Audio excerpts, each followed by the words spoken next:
এই মুহূর্তে আমি তোমাকে বলছি, কেউ না দেখলেও দেখে কে? আল্লাহ। তাকে ভয় করো। কসম আল্লাহর বলার সঙ্গে সঙ্গে একটা চিৎকার মেরে আল্লাহকে ভয় করে ছেলেটি জিনার মস্তিষ্ক থেকে উঠে যায়। এটা সম্ভব কোন ভয়ের কারণে? আল্লাহ। জোরে বলেন আল্লাহ। পরিস্থিতি কি ভালো করে বুঝবেন, এই পরিস্থিতিতে ফিরে আসা খুবই কঠিন, খুবই কঠিন। কিন্তু যিনি ফিরে এসেছেন তিনি কার ভয়ে? বাবা আদম বলে সেজদা থেকে মাথা তুলে যেই মাত্র আমি আল্লাহর সাজিনের দিকে তাকাইলাম, রাআইতু নূরান ফিল আরশিল মুআল্লা। আমি ডেকে ডেকে আল্লাহকে বললাম, আল্লাহ তোমার আরশের দিকে তাকিয়ে দেখি তোমার আরশের ডানে নূরে মুহাম্মাদি স্পষ্ট দেখা যায়। বাবা আদম বললেন, আল্লাহ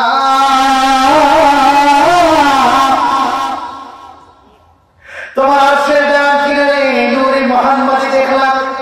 ওয়া রাআইতু মাকতুবান ফিল আরশি কালিমাতু লা ইলাহা ইল্লাল্লাহ মুহাম্মাদুর রাসূলুল্লাহ। আরশের ডান কিনারে দেখলাম নূরে মুহাম্মাদি, আর আরশের পায়ের সঙ্গে দেখলাম লা ইলাহা ইল্লাল্লাহ মুহাম্মাদুর রাসূলুল্লাহ।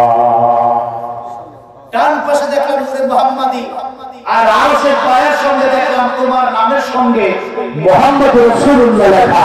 আমি পৃথিবীর প্রথম সৃষ্টি, আমার আগে পৃথিবীতে কেউ আসে নাই।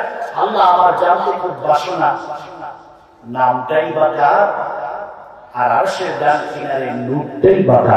বলেন না সুবহানাল্লাহ। মান ইয়াহদিল্লাহু ফালা মুদিল্লা লাহু ওয়া মান ইউদ্লিলহু ফালা হাদিয়া লাহু। ওয়া নাশহাদু আন লা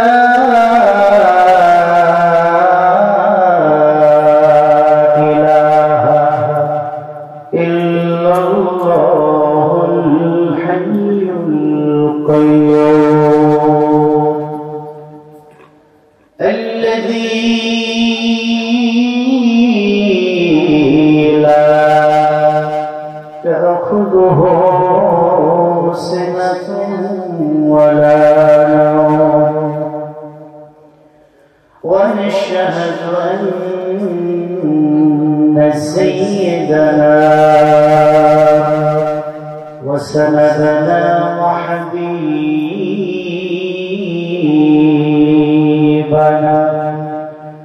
وطبيبنا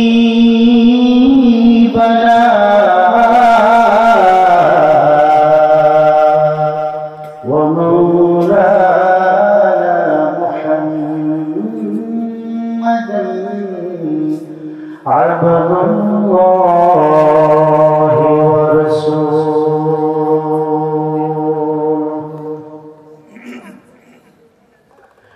الذي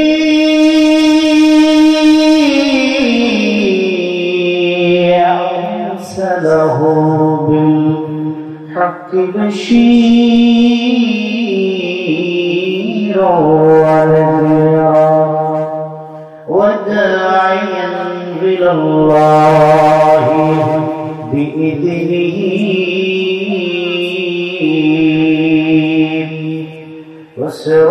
وسراجا وقمرا منيرا فقد قال الله تعالى وتبارك في كلامه المجيد وفي فرقانه الكريم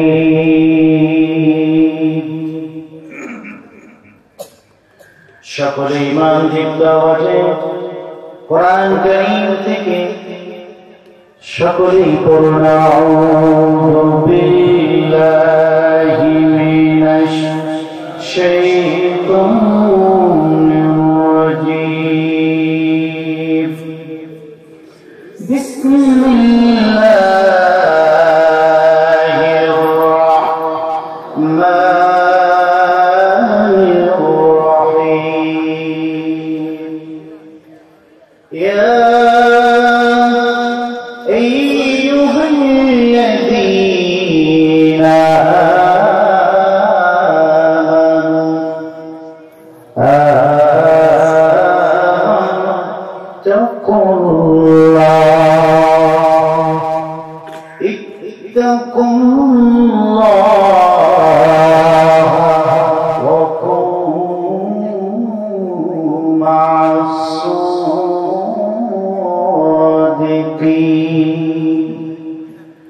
صدق الله العظيم وصدق رسوله النبي الحبيب الكريم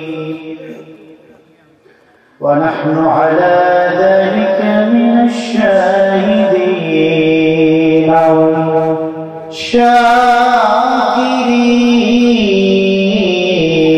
والشاكرين والحمد لله رب العالمين وقال تعالى في شأن حبيبه ومحبوبه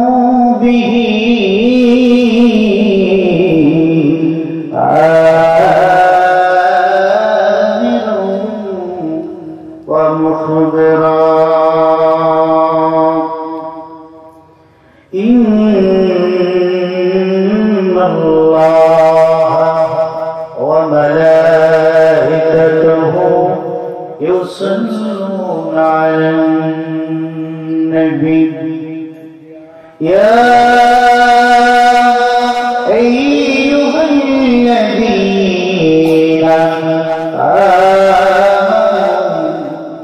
صلوا عليه وسلموا تسليما صلى الله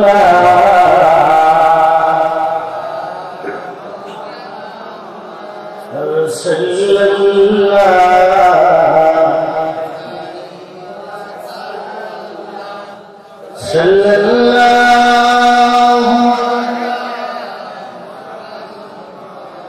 صلى الله جنشر محبت توری صلى الله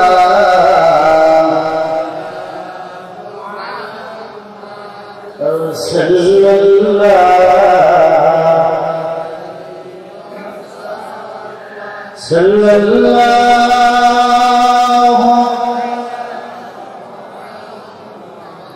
صلى الله أشوري شاب نبي أمة حبيبي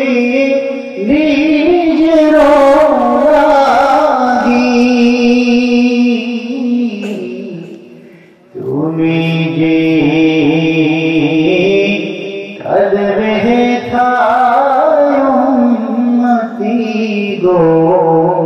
يا رسول الله صلى الله وعلى صلى الله صلى الله محمد صلى الله عاشق يا درود معشوقاتي مدينة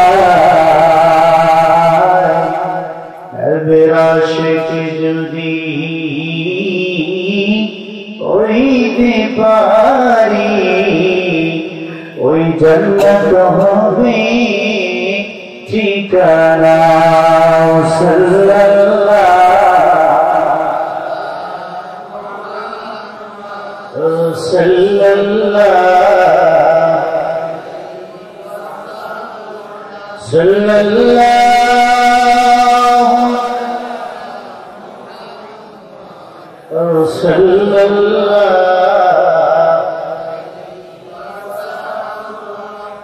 বিদায় বেলা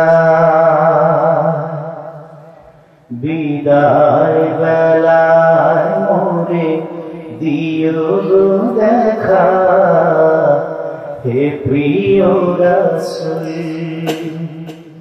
বিদায় বেলায় মোরে দিও দেখা হে প্রিয় রাসূল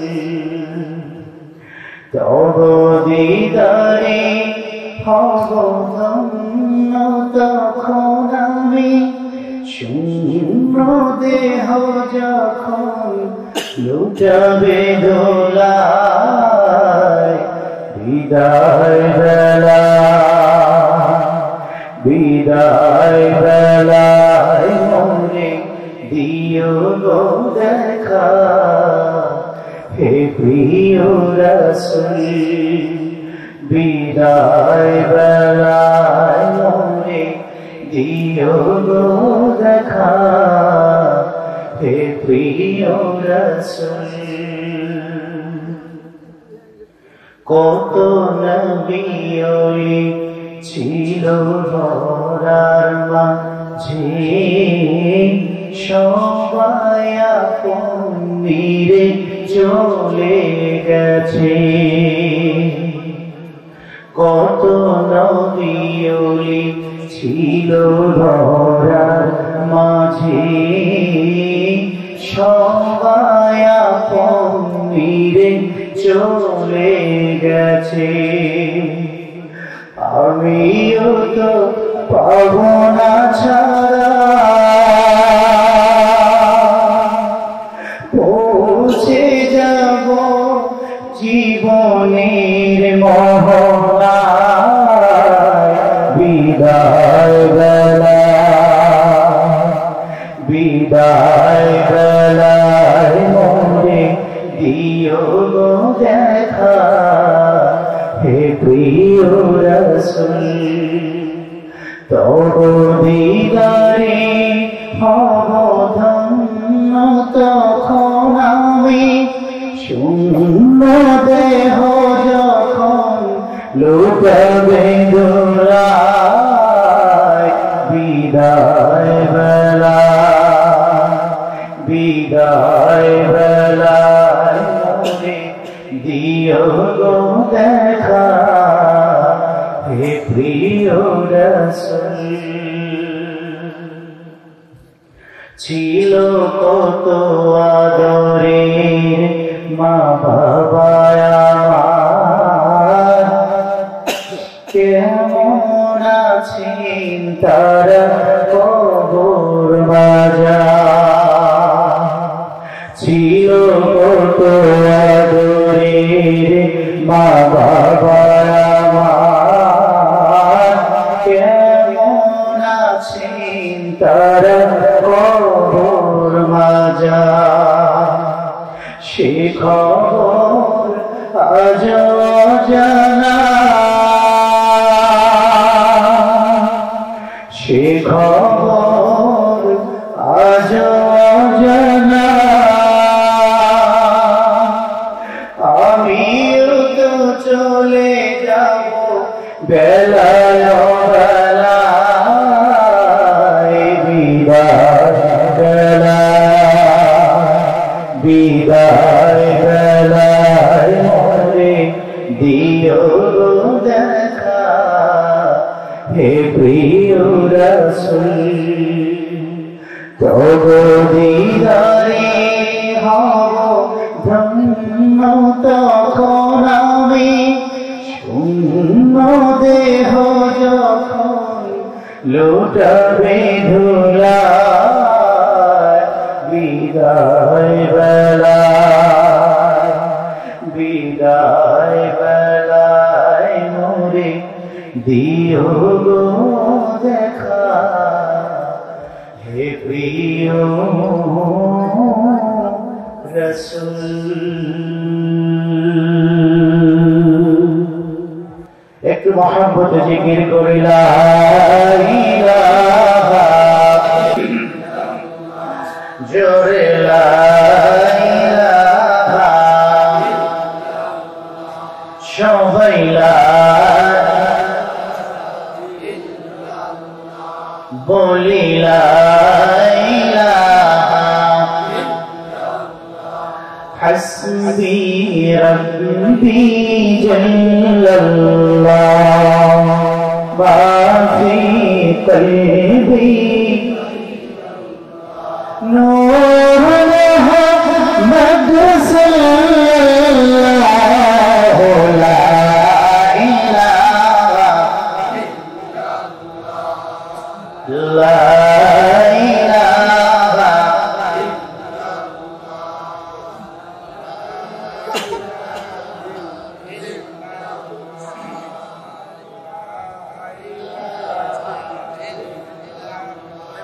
সবাই লা ইলাহা তুমি কাউকে বানাইলা খলিলুল্লাহ আবার কাউকে বানিয়েছ কালিমুল্লাহ আবার নবী কি বানাইলা তুমি নূর নবী কি বানাইলা তুমি তোমার প্রিয় হাবিবুল্লাহ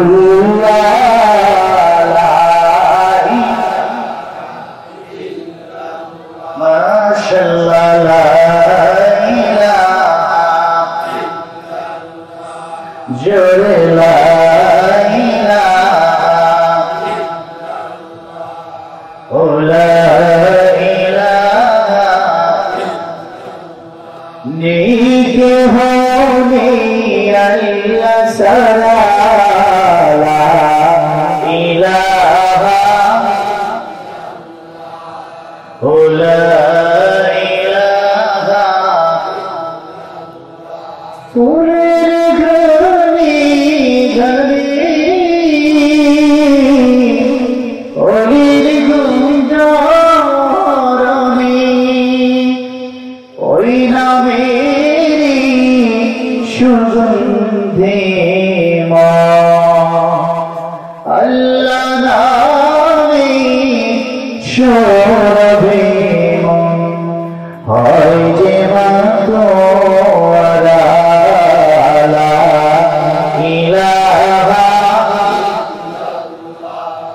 ও লা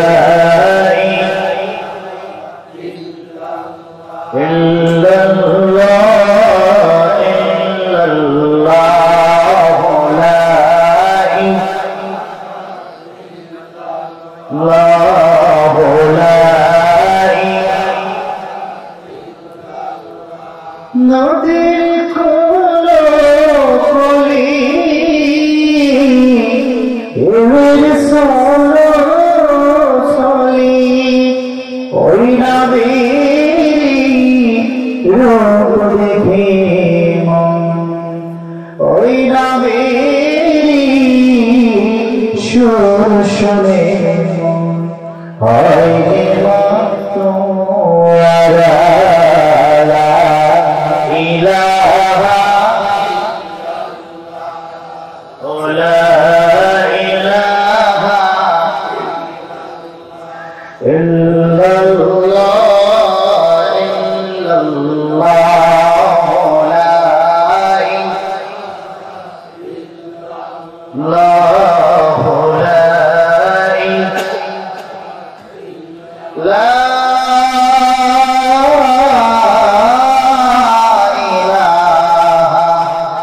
ইল্লাল্লাহ লা মুহাম্মাদুর রাসূলুল্লাহ সাল্লাল্লাহু আলাইহি ওয়াসাল্লাম আল্লাহুম্মা সাল্লি ওয়া সাল্লিম ওয়া বারিক আলাইহি দীঘলদি এলাকাবাসীর উদ্যোগে আয়োজিত নবম বার্ষিক ওয়াজ ও দোয়া মাহফিল আজকের এই মুবারক মোতাবাররাক মজলিসের মুহতারাম সভাপতি হাজী শেখ মোহাম্মদ শাহ আলম সাহেব, চেয়ারম্যান ৯ নং গোবিন্দপুর ইউপি পরিষদ ফরিদগঞ্জ চাঁদপুর। আমরা দোয়া করছি চেয়ারম্যান মহোদয় নেক দীর্ঘ সুস্থ হায়াতে আল্লাহ তাআলা যেন আসমানি খায়ের ও কল্যাণ নাযিল করেন। আওয়াজ করুন, সকলে করুন আল্লাহুম্মা আমিন। মাহফিলের সম্মানিত প্রধান অতিথি, বিশিষ্ট ব্যবসায়ী সমাজসেবক, বাংলাদেশ গাউসিয়া কমিটির সম্মানিত সভাপতি আলহাজ আব্দুল মালিক বুলবুল সাহেব, আতাল্লাহু উমরা বারাকাল্লাহু ফি হায়াতি, সকলে করুন আল্লাহুম্মা আমিন। আজকে মাহফিলে আমন্ত্রিত হাজরাত উলামায়ে কেরাম কথা বলেছেন। হযরতুল হাজ মুফতি শরীফ হোসেন সাহেব কথা বলেছেন অত্যন্ত সুরভিত কণ্ঠে। হযরত মাওলানা কারি মোহাম্মদ রিয়াজুল ইসলাম সাইফি সাহেব এছাড়াও উপস্থিত আছেন আপনাদের এলাকার উজ্জ্বল নক্ষত্র আলমী হযরত মাওলানা হাবিবুর রহমান মুহিব্বি সাহেব, একজন বিজ্ঞ প্রাজ্ঞ আলেমী। এছাড়াও মঞ্চে এবং প্যান্ডেলে উপস্থিত আছেন হাজারাত উলামায়ে কেরাম, বিশেষ করে আইম্মায়ে মাসাজিদ। আমরা প্রত্যেকের জন্য দোয়া করছি আল্লাহ তাআলা যেন আলেমদের সিনাকে দিনের জন্য, কোরআনের জন্য, হেদায়েতের জন্য কবুল করেন, করুন আমিন। একটু সমতুল্য আপনার এলাকার আমার সম্মানিত সম্ভ্রান্ত মুরব্বিয়ান আযম, সবচেয়ে বেশি যাদেরকে মহব্বত আর ভালোবাসা বিনিময় করছি, কলিজার টুকরা যুবক ভাইয়েরা, যারা জাতি গঠনে সবচেয়ে বেশি ভূমিকা রাখে, তারাই তো যুবক, ঠিক কিনা? তো আমরা সেই যুবকদের জন্য দোয়া করছি আল্লাহ তাআলা যেন কোরআনের এই মাহফিল আমার যুবক ভাইদের জন্য নাজাত, হেদায়েতের ওসিলা হিসাবে আল্লাহ যেন কবুল করেন, করুন আমিন।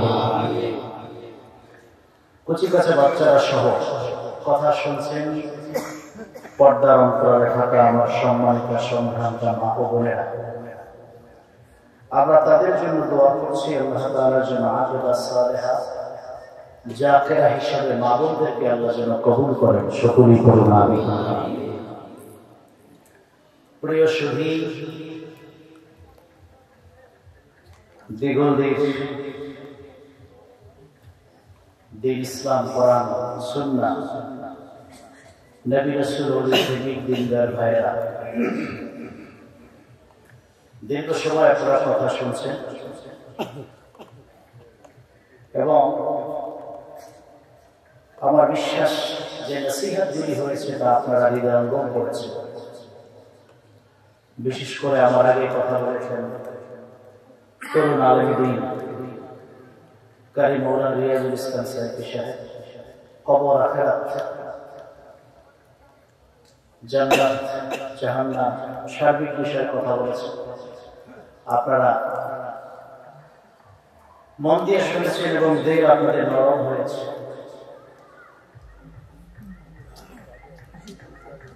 আর একটা ওয়াজ শুনতে চলে আসে,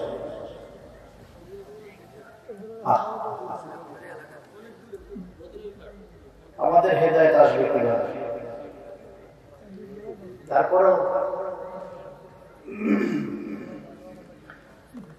আমাদের একটু ডিস্টার্ব হচ্ছে, এজন্য কথাটা বললাম। আচ্ছা, যাই হোক, আমরা খেয়াল করি, মনোযোগ দিই। আমরা যারা এখানে বসেছি, কথাগুলো শুনছি, হতে পারে এই সময়টুকু আমাদের জীবনের নাজাতের ওসিলা, ঠিক কিনা? আল্লাহ তাআলা বান্দাকে মাফ করার জন্য ওসিলা তালাশ করেন, ওসিলা। কথা বুঝছেন? কি তালাশ করবেন? সবাই বলেন। তার ছোট যে কোনো বিষয় হতে পারে। ভুরি ভুরি আমল করে জান্নাতে যাওয়া যাবে তার কোনো গ্যারান্টি আছে? নাই। কিন্তু কোনো আমল করে নাই, আমল নামায় কোনো নেক নাই, সেও আল্লাহ জান্নাতে যাবে। সুবহানাল্লাহ। ওসিলা কি?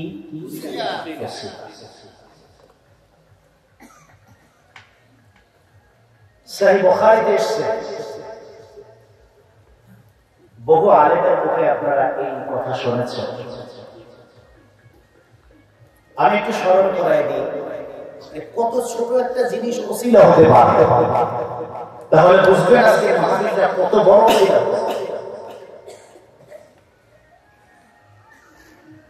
একজন হত্যা করেছে ৯৯ জন।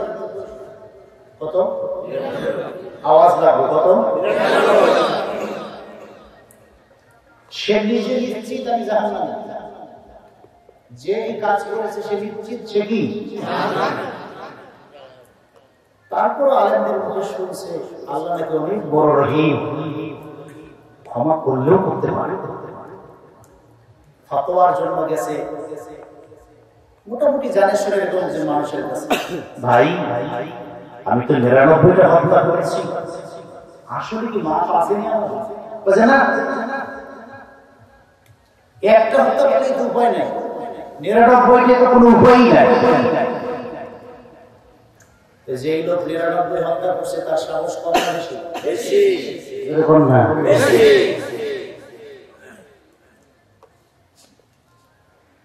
সে কয় ৯৯ হত্যা করছি তাই ভয় পাই নাই, তুমি গেলা মাপ যেহেতু আমার কপালে নাই, তরবারি বের করে তারেও কত হয়েছে? ১০০। এরপরে মন খারাপ, ফিরে আসতেছে, পথে কারোর সাথে দেখা। সেই বুখারীর হাদিস আমি অনুবাদ করছি। কি বাবা তোমার মন খারাপ, কোনো কথা বলো না, ১০০ পুরো হয়েছে। কি কারণে? একজনের কাছে গিয়েছিলাম যে ৯৯ হত্যা করেছি, মাফ পাওয়ার কোন অবস্থা আছে? সে বলছে যে নাই, তাকেও নাই করে দিয়ে আসছে। প্রতিমধ্যে লোকটি বলল নিরাশ হয়েও না, পাশের গ্রামে একজন ওলি আছে, ওলি।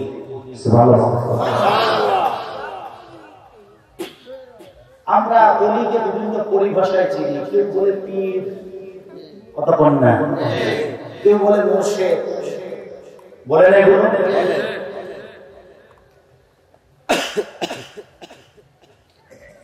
একজন বলল একজন মুহাদ্দিস বুজুর্গ ব্যক্তি আছে পাশের গ্রামে, তিনি তার মুরিদ ভক্তদেরকে নিয়ে জিকির আজকার করে, ওজিফা আদায় করে সকাল সন্ধ্যা। আমার বিশ্বাস তার কাছে যাও, কিছু সময় থাকো, জিকির আজকার করো, আল্লাহ মাফ করে দিতে পারে। যদি বলেন না সুবহানাল্লাহ। সে বলল এটা কি তোমার কথা না কোরআনের কথা? সরি, এটা কি তোমার কথা না ওহীর কথা? সে বলল যে না, রহমান রহিম গফুর গফফার আল্লাহ যিনি, তিনি এত বড় দয়া এবং ক্ষমার আধার, বান্দার গুনাহ যেখানে গিয়ে শেষ হয় সেখান থেকে আল্লাহর দয়া ক্ষমা শুরু হয়ে যায়। সুবহানাল্লাহ।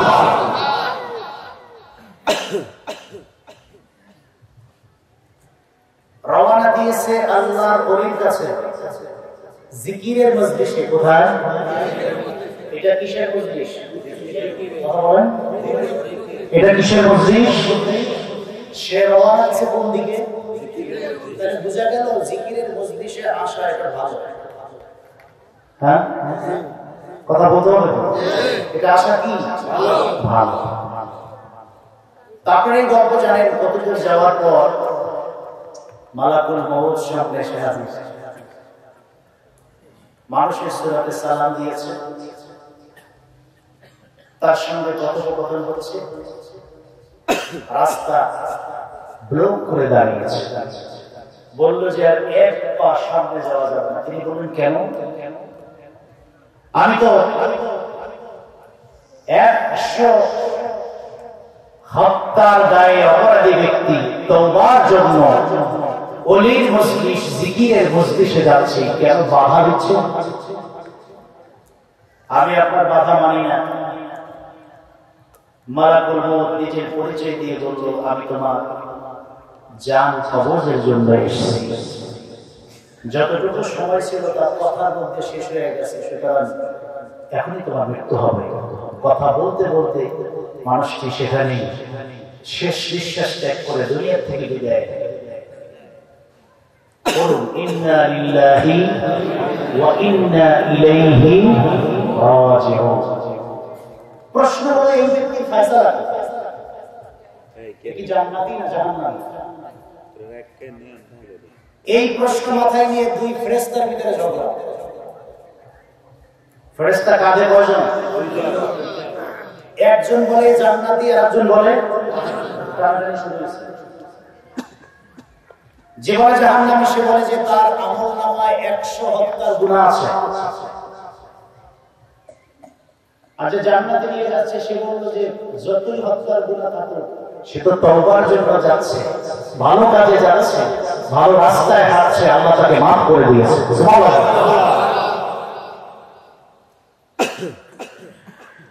ফয়সালা দিবে কে? রব্বুল আলামিন।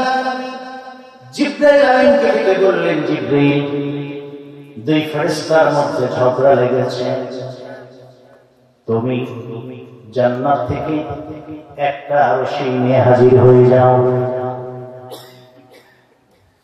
জিবরাইল আমিন আল্লাহর পক্ষ থেকে দুই ফেরেশতার ফয়সালা সমাধান করবার জন্য একটি জান্নাতি রশি নিয়ে দুনিয়াতে আসলেন। জিবরাইল আমিন বললেন, আল্লাহ রশি দিয়ে কি করব? আমার আল্লাহ বললেন, এই ব্যক্তি যেই জায়গায় মরে পড়ে আছে সেখান থেকে তার বাড়ির দূরত্ব কতটুকু, আবার তার এই জায়গা থেকে জিকিরের মজলিসের দূরত্ব কতটুকু মাপো। দুটি বর্ণনা আসছে, এক বর্ণনায় সমান সমান। আল্লাহ পাক জিবরিল আমিনকে ডেকে বলেছেন, একটু ধাক্কা দিয়ে জিকিরের মজলিসের দিকে আগায়া দাও। সুবহানাল্লাহ। আর এক বর্ণনা এসছে, মেপে দেখা গেল নিজের বাড়ি থেকে মৃত্যু স্থান যতটুকু, এই মৃত্যু স্থান থেকে জিকিরের মজলিসের দিকে 1 বিঘা বেশি আগানো। জিবরাইল আমিন বললেন,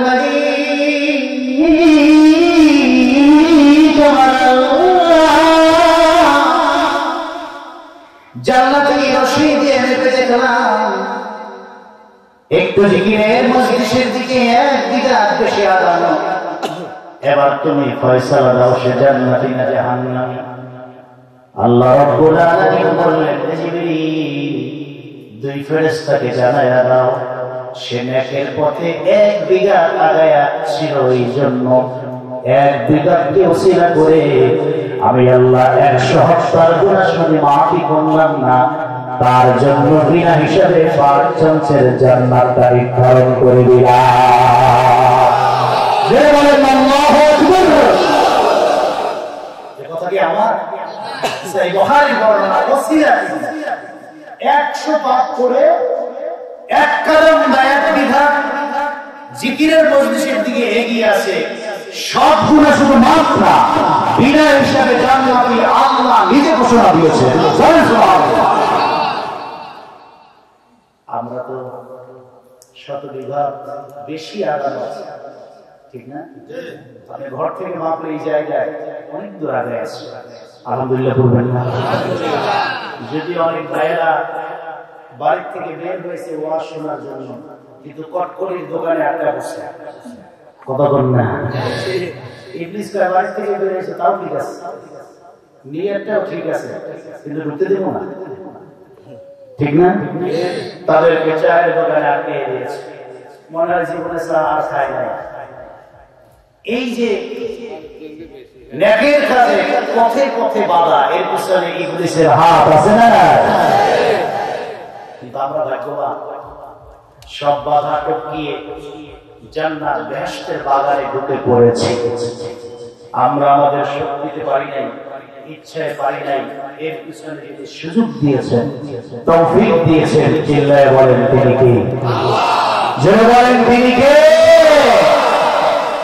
তাদের যুক্তি থাকতে পারে যে চায়ের দোকানে বসে তো ওয়াজ শোনা যায়, মাইকের আওয়াজ তো আসতেছে।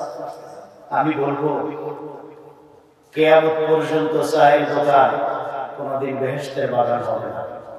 হবে চায়ের দোকান কিয়ামত পর্যন্ত চায়ের দোকানই থাকবে, পৃথিবীর নির্দিষ্ট জায়গায় থাকবে। ঠিক কিনা বলেন?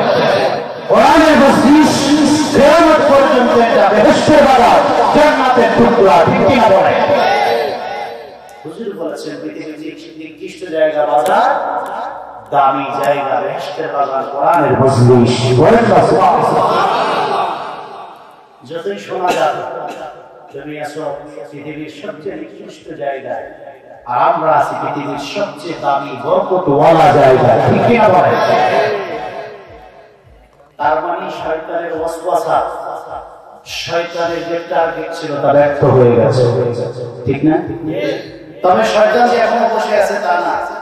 10 মিনিট 20 মিনিট আধা ঘন্টা পর আমাদেরকে খোঁজাখুঁজি শুরু করবে।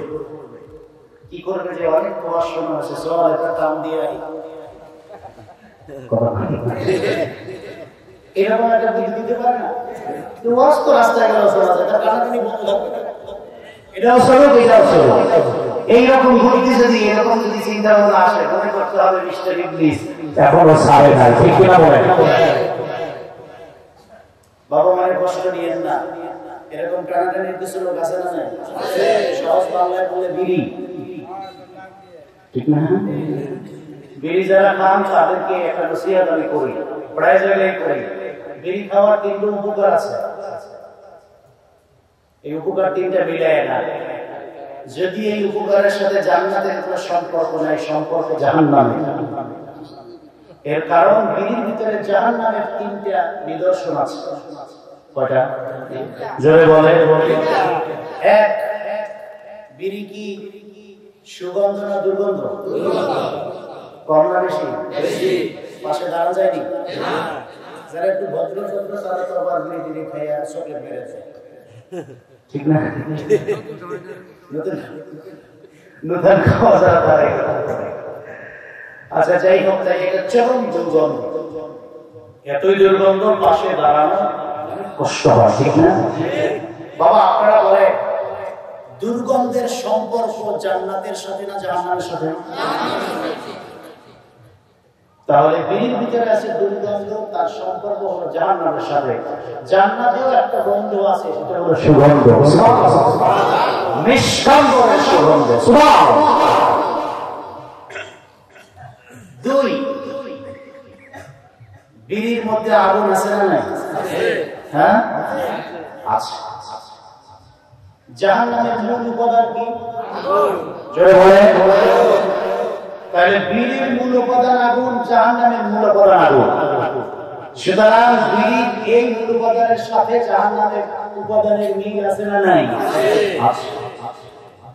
3, প্রথমে খায় শখে, বন্ধু টানতেছে দেই একটা টান আছে না?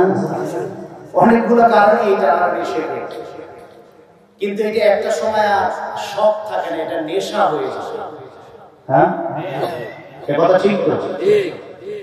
আপনারা ঠিক বললেও ঠিক, না বললেও ঠিক, তার বাস্তব প্রমাণ আমি। এক ভদ্র মহিলা কান্নাকাটি করতে করতে মসজিদে এসেছে মাসালার জন্য। কি? আমার স্বামী আমার তালাক দিয়েছে।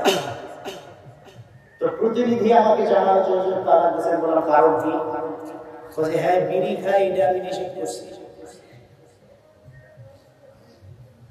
স্বামী বিড়ি খায়, এটা আমি কি করছি? নিষেধ করছি। তো আমার 1 দিন 2 দিন 3 দিনের নিষেধ, সে কোনোভাবেই এটা মানতেছে না। একটা সময় আগে আমার বলছে যে তুমি যদি আবার বাধা দাও তাহলে তোমার ছেড়ে দিব, বিড়ি কিন্তু ছাড়বি। এটা বাস্তব। বাস্তব কথা বলছি। কিন্তু সে ভদ্র মহিলা নামাজি পরেজগার, সে কোনোভাবেই এটা মানতে পারছে না। আপনাকে বলছি এটা জানবেন না। চতুর্থ দিন রাত করে সে তার স্ত্রীকে তালাক দিয়েছে, কিন্তু বিড়ি এমন নেশা এটা ছাড়তে পারে না। পরে স্বামীকে ডাকানো হলো, সে বলে যে আসলে মাথা গরম হয়ে গেছে, এটা না খেলে ঘুম ক্লিয়ার হয় না, টয়লেট ক্লিয়ার হয় না, সারাদিনে কাজ করতে পারে, এটা আমার তো দেখতে হবে। এইটা যখন সে বাধা দিয়েছে, আমি সহ্য করতে পারিনি, বলে ফেলেছি। আসলে এখন না বুঝছি যে কাজটা ঠিক হয়। আমি বললাম যে আপনি মুসলমান হয়ে সামান্য বিড়ির নেশা ছাড়তে পারলেন না, বউ ছেড়ে দিছে, তার মানে বুঝে গেল আপনি জান্নাত ত্যাগ করতে পারবেন, কিন্তু বিড়ির নেশা ত্যাগ করতে পারবেন না। ঠিক কি না বলেন? এজন্য রাসূল বলেছেন কুল্লু মুসকিরিন খামরা কুল্লু খামরিন ফিন্নার।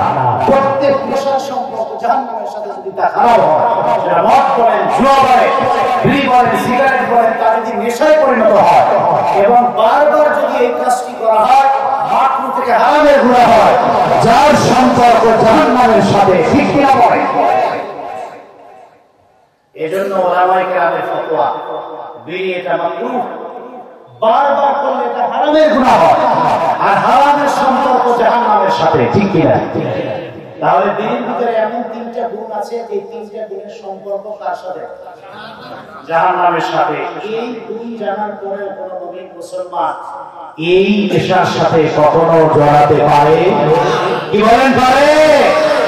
আমি খুব বিনয়ের সাথে রিকোয়েস্ট করব, যারা আছেন যদি এর সাথে জড়িত থাকেন, আল্লাহর ওয়াস্তে নিজেকে এখান থেকে ফিরাবেন। মনে রাখবেন, এই বদ আমল, এই বদ কর্ম থেকে যদি নিজেকে ফিরাতে পারে, এটাও জান্নাতে যাওয়ার ওসিলা হতে পারে। ঠিক কি না বলে? শাহ আবু জাফর সালেহ রাহমাতুল্লাহ আলাইহি সারসিনা পীর সানি, আপনারা নাম শুনেছেন সারসিনা শরীফ। তার কাছে একবার বিড়ি নিয়ে ফতোয়া আসে যে হুজুর বিড়ি খাওয়া জায়েজ না হারাম। কি জবাব দিলেন? দীর্ঘ সময় চুপ থাকার পর ওই এলাকায় প্রচন্ড মানুষ বিড়ি খেত। এখন ওই এলাকায় কি ফতোয়া দিবেন? তো হুজুর বললেন বিড়ি খাওয়া জায়েজ, তবে পানির মধ্যে চিনি গোলাইয়া তার ভিতরে বিড়ি চুবাইয়া খাওয়া যায়। খাওয়া যায়, তবে পানির ভিতরে চিনি গোলাইয়া, চিনির ভিতরে বিড়ি ডুবাইয়া ভিজাইয়া খাওয়া যায়। তাহলে বুঝে আসলে কি বিড়ি খাওয়া যায়? কিন্তু একজন ওলি তিনি তার যুক্তি দিয়ে বুঝিয়েছেন যে না, এটা তো জায়েজ না, এটা মন চায় খাওয়াই লাগবে, তাহলে এইভাবে খাও। আসলে এভাবে কি খাবে কোনদিন? সম্মানিত সাথী, এই কাজ ইমানদারের কাজ না, নামাজির কাজ না, দানকারীর কাজ না, আল্লাহর মানুষের কাজ না। ঠিক কি না বলে? এই জন্য নেশার সাথে, যেই নেশাটি খারাপ, তার সাথে মুসলমানের সম্পর্ক থাকতে পারে। আল্লাহ যেন আমাদেরকে হেফাজত করে। সকলেই বলেন আমিন। আর যে বলেন আমিন। সম্মানিত সুধী, ভূমিকা আমি আর লম্বা করতে চাই না। তাহলে আমাদের শয়তানের গোটা বাধাকে দিন দিয়ে আমরা বেহেশতের বাগানে প্রবেশ করেছি। তৌফিক দিয়েছেন কে? আল্লাহ। যে বলেন কে? যে মনিব এই সুযোগ দিয়েছেন, তার দরবারে কালিমাত শুকর আদায় করে পড়ি আলহামদুলিল্লাহ। সম্মানিত সুধী, আমরা শেষ মুহূর্তে অবস্থান করছি, অর্থাৎ কিছু সময় আলোচনা হবে, এরপরে আখিরি মোনাজাত হবে। আমরা আখিরি মোনাজাতের আগে এখান থেকে কেউ উঠবো না, শয়তানের ধোঁকায় পড়বো না, বরং খাঁটি তওবা করে আখিরি মোনাজাত দিয়ে বেহেশতি হয়ে ঘরে ফিরে যাব। আমরা রাজি আছি না নাই? আল্লাহকে দুই হাত তুলে দেখাই না দিল্লি না, ইনশাআল্লাহ আল্লাহ যেন কবুল করেন। বলেন আমি। এই যে বসে থাকতেন আধা ঘন্টা 1 ঘন্টা, লাভ আছে না নাই? পৃথিবীতে মানুষ লাভ ছাড়া কিছু করে? যারা দোকানদারি করে 1 লাখ 2 লাখ টাকা পুঁজি খাটায়, উদ্দেশ্য কি? লাভ। দুনিয়ায় ব্যবসার জন্য পুঁজি লাগে, সময় লাগে। কয়টা জিনিস? দুইটা। আপনি একটা দোকান দিবেন, পুঁজি লাগবে না? একবার দোকান মাল দিয়ে ভরে রাখছে, একদম বন্ধ করে রাখেন তালা মাইরা, লাভ হইব নি? তাহলে লাগবে কি? পুঁজিও লাগবে, সময়ও দেওয়া লাগবে, সকাল সন্ধ্যা তুলতে হবে, এরপরে মাস শেষে লাভ হতেও পারে, নাও হতে পারে, ঠিক কিনা? তার মানে দুনিয়ার লাভ, দুনিয়ার ব্যবসার ভিতরে লাভও হতে পারে, লসও হতে পারে, গ্যারান্টি দেওয়া যায়। কিন্তু আমরা যে এখানে বসলাম, এই যে বসলাম, আধা ঘন্টা বসবো, কথা শুনবো, আমাদেরও তো লাভ লসের একটা হিসাব করার দরকার আছে না নাই? আমি সহিহ বুখারীর এই ছোট্ট হাদিসটুকু শুনিয়েই মূল কথায় প্রবেশ করব। আখিরাতে ব্যবসার জন্য আমরা যে বেহেশতের বাগানে বসছি, এখান থেকে লাভ পাওয়ার জন্য কোন পুঁজির দরকার নাই, একটু সময়ের দরকার। সুবহানাল্লাহ। তা 10 মিনিট হতে পারে, আধা ঘন্টা হতে পারে। নবীজি বলছেন এই 10 মিনিটের সময় ব্যয় করে যদি এই বাগানে বসে কোরআনের কথা শোনা যায়, আমি রাসূলুল্লাহ ওয়াদা করলাম গুনাহ নিয়ে আসবে, ঘরে ফিরে যাওয়ার আগে তারা জান্নাতি হয়ে যাবে। বলুন সুবহানাল্লাহ। হাদিস এসেছে সহিহ বুখারী 6408 নং হাদিস। হযরত আবু হুরায়রা বর্ণনা করেন, কোরআন কারীমের মসজিদ যেখানে কায়েম হয়ে যায়, কোরআন প্রেমিক ইমানদার মানুষেরা সেই মজলিসে বসে নীরবে নিভৃতে কোরআন কারীমের আলোচনাগুলো শুনতে থাকে। আল্লাহ রাব্বুল আলামিন আকাশ থেকে স্পেশাল একদল ফেরেশতা পাঠিয়ে দেন, তারা জমিনে এসে পুরো মাহফিলের প্যান্ডেলটাকে বেষ্টন করে নেয়। হাদিসের মধ্যে সেই বেষ্টনী কত দূর হয়? হাদিস সাক্ষী একজন ফেরেশতার কাছে আরেকজন দাঁড়ায়, পুরো মজলিসটাকে ঘেরাও করে ফেরেশতারা এই বেষ্টনীটাকে টানতে টানতে টানতে টানতে জমিন থেকে আল্লাহর আরশে আজিম পর্যন্ত পৌঁছায় দেয়। চারদিকে ফেরেশতারা একজনের কাঁধে একজন পা দিয়ে আকাশ পর্যন্ত লম্বা করে। সুবহানাল্লাহ। আল্লাহ রাব্বুল আলামিন তিনটা প্রশ্ন করেন ফেরেশতাদেরকে। কয়টা? প্রথম প্রশ্ন, মা ইয়াকুলু আবদি, ফেরেশতারা যে মানুষগুলোকে বেষ্টনী করে রেখেছো তারা কি বলে? ফেরেশতারা জবাব দেয়, আল্লাহ ইউসাব্বিহুনা ওয়া ইউমাজ্জিদুনা ওয়া ইউযাক্কিরুনা ওয়া ইউকাব্বিরুনা। এই বেহেশতের বাগানে বসে তারা তোমার প্রশংসা করে, তোমার নামের জিকির করে, তোমার বরকতটা প্রকাশ করে, আর তোমার শেখানো তাসবিহ তাহলিল পাঠ করে। বলেন সুবহানাল্লাহ। আল্লাহ পাক ডেকে বলেন, ফেরেশতারা কোরআন প্রেমিক যে বান্দারা আমার নামের জিকির করে, তাসবিহ পাঠ করে, আমার পবিত্রতা বর্ণনা করে, তারা কি আমাকে দেখছে নাকি? ফেরেশতারা বলে, আল্লাহ না, তারা তোমাকে দেখে নাই। যদি এই দুনিয়ার হায়াতের জিন্দেগিতে 1 সেকেন্ডের জন্য তোমাকে দেখতো, 60-70-80 বছরের জিন্দেগিতে 1 সেকেন্ডের জন্য তোমাকে ভুলে যেত না। তারা দেখে নাই, দেখলে 24 ঘন্টা সেটা সুবহানাল্লাহ। আল্লাহ রাব্বুল আলামিন বললেন, দ্বিতীয় কোশ্চেন আমার, ফামাযা ইয়াসআলুন, কোরআনের মজলিস বেহেশতের বাগানে বসে আমার নামের জিকির করে, তাসবিহ করে, তারা আমার কাছে কি চায়? ফেরেশতারা বলে, আল্লাহ তাদের শুধুমাত্র একটা চাওয়া, আধা ঘন্টা, 40 মিনিট, 1 ঘন্টা, 2 ঘন্টা, 3 ঘন্টা কোরআন শুনে চোখের পানি ছেড়ে কেঁদে তওবা করে তারা তোমার কাছে একটা জিনিস চায়, তা হলো তোমার জান্নাত। আমরা জান্নাত চাই কি চাই না? আমার আল্লাহ ডেকে ডেকে বলে, এই বান্দাগুলি যারা আমার নামের তাসবিহ করে, আমার নামের তাহলিল করে, আমাকে আল্লাহ বলে রাখে, চোখের পানি ছেড়ে আমার কাছে জান্নাত চায়, এই মানুষগুলি কি আমি আল্লাহর জান্নাত দেখছে নাকি? ফেরেশতারা বলে, আল্লাহ না, তারা তোমার জান্নাত দেখে না। যদি একবারের জন্য জান্নাতটা দেখতো, দুনিয়ার কথা ভুলে গিয়ে জান্নাতের প্রেমে তারা পাগল হয়ে যেত। এবার আল্লাহ তৃতীয় নাম্বার কোশ্চেন ফেরেশতাদেরকে বলে ফাবিমা ইয়াতাআওয়াদুন, ও ফেরেশতারা আমার কাছে যারা জান্নাত চায় কি থেকে যারা বাঁচতে চায়? ফেরেশতারা বলে আল্লাহ গুনার জন্য খাঁটি তওবা করে চোখের পানি ছেড়ে একদিকে তারা তোমার কাছে তোমার জান্নাতটা চায়, আর অপরদিকে যে গুনাহ করেছে, অন্যায় করেছে, পাপ করেছে তা থেকে মাপ চায়, জাহান্নাম থেকে তারা চিরমুক্তি চায়। বলেন সুবহানাল্লাহ। আমরা জাহান্নামের আগুন থেকে মাপ চাই কি চাই না? আমার আল্লাহ রেখে বলে ফেরেশতাদেরই এই আমার প্রিয় বান্দাগুলি কি আমি আল্লাহর জাহান্নামটা দেখেছি নাকি? ফেরেশতারা বলে আল্লাহ না, এক সেকেন্ডের জন্য তারা তোমার জাহান্নাম দেখে নাই।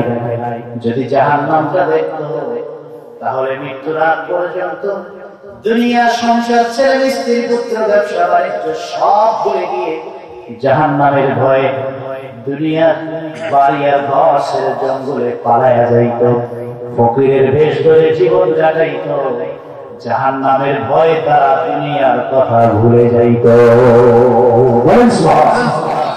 সত্যি যদি দুনিয়াতে কোনো মানুষ জাহান্নামের আযাব দেখতো, সে আর দুনিয়াদারি করতে পারত? এবার আল্লাহ আমাদেরকে বলে ফেরেশতারা যেই বান্দাগুলি আমি আল্লাহকে না দেখে আমাকে ডাকে, আমার জান্নাত না দেখে জান্নাতটা পেতে চায়, আবার জাহান্নামটা না দেখে জাহান্নামের আগুন থেকে বাঁচতে চায়, তোমরা সাক্ষী থাকো ইন্নী উশহাদিকুম, তোমাদেরকে সাক্ষী রেখে আমি আল্লাহ বলছি আন্নী কদ গাফারতু লাকুম, আমি আল্লাহ ওয়াদা করলাম তোমরা সাক্ষী থাকো এই মজলিসটা ভেঙে যাওয়ার আগে, আখিরি মুনাজাত হওয়ার আগে, ঘরে ফিরে যাওয়ার আগে আমি আল্লাহ রাব্বুল আলামিন তাদের জীবনের সব গুনাহ মাফ করে চিরস্থায়ী জান্নাতি হিসাবে ঘোষণা দিয়ে দিলাম। জোরে বলেন আল্লাহু আকবার। তখন ফেরেশতারা বলবে আল্লাহ তুমি তাদেরকে ক্ষমা করে দিয়েছো, কিন্তু এই মজলিসে এমন মানুষ আছে যার আমল নামায় নামাজ নাই, রোজা নাই, হজ নাই, যাকাত নাই, পাপের কোনো অভাব নাই, সেও কি মাফ পাবে নাকি?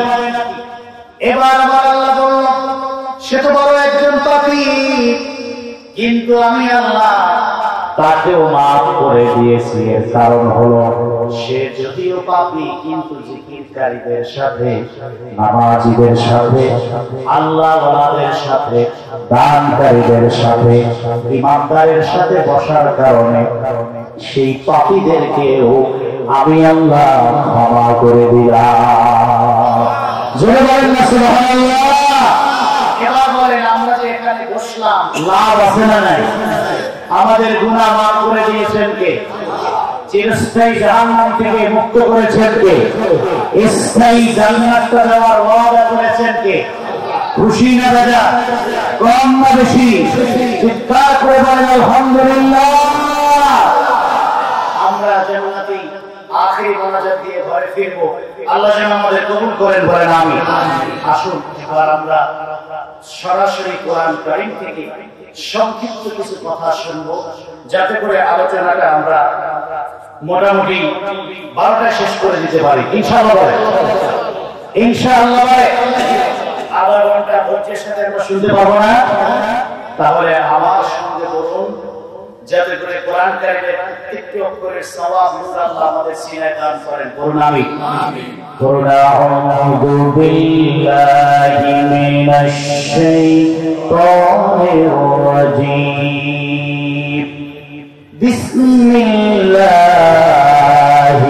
রাহমানির রাহিম। ইয়া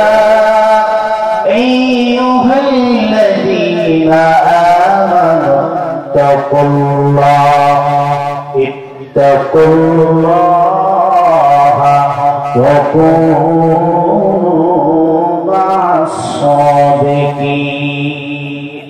সকলে বলুন সুবহানাল্লাহুল আযীম। আমরা যে সূরা থেকে তেলাওয়াত করেছি এই সূরার নাম সূরাতুত তাওবা। কোন সূরা? সবাই বলেন কোন সূরা? চারটি তাওবা বাতা, চারটি অক্ষর আছে। কয়টা? হাদিস শরীফে 4 অক্ষরে কমপক্ষে 40 নেকি আমলনামায় জমা হয়েছে। বলেন না সুবহানাল্লাহ। এইজন্য কোরআন পড়লেও সওয়াব, শুনলেও আছে না নাই? এই সূরাতুত তাওবার 119 নং আয়াতে কারিমা তেলাওয়াত করেছি। আল্লাহ তাআলা এই আয়াতে আমাদেরকে ডাক দিয়ে বলেছেন, ইয়া আইয়ুহাল্লাযীনা আমানু, হে ঈমানদারগণ, ইত্তাকুল্লাহ, আমি আল্লাহকে ভয় করো, ওয়া কুনু মা'আস সাদিকিন, যারা আমাকে ভয় করে সত্যবাদী হয়েছে, আল্লাহর প্রিয় বান্দা হয়েছে, তাদের সাথী হয়ে যাও। বলেন না সুবহানাল্লাহ। এই আয়াতে আল্লাহ দুটি নির্দেশ দিয়েছেন। কয়টা? জোরে বলেন। সবাই বলেন কয়টা? এক, ভয় করতে হবে কাকে? আমরা সবাই আওয়াজ করে বলি, আমরা ভয় করব কাকে? আল্লাহকে ভয় করে মুত্তাকি হতে হবে। এই নির্দেশ কার? জোরে বলুন কার? আল্লাহর নির্দেশ মানা ফরজ না নফল? সকলে বলে ফরজ।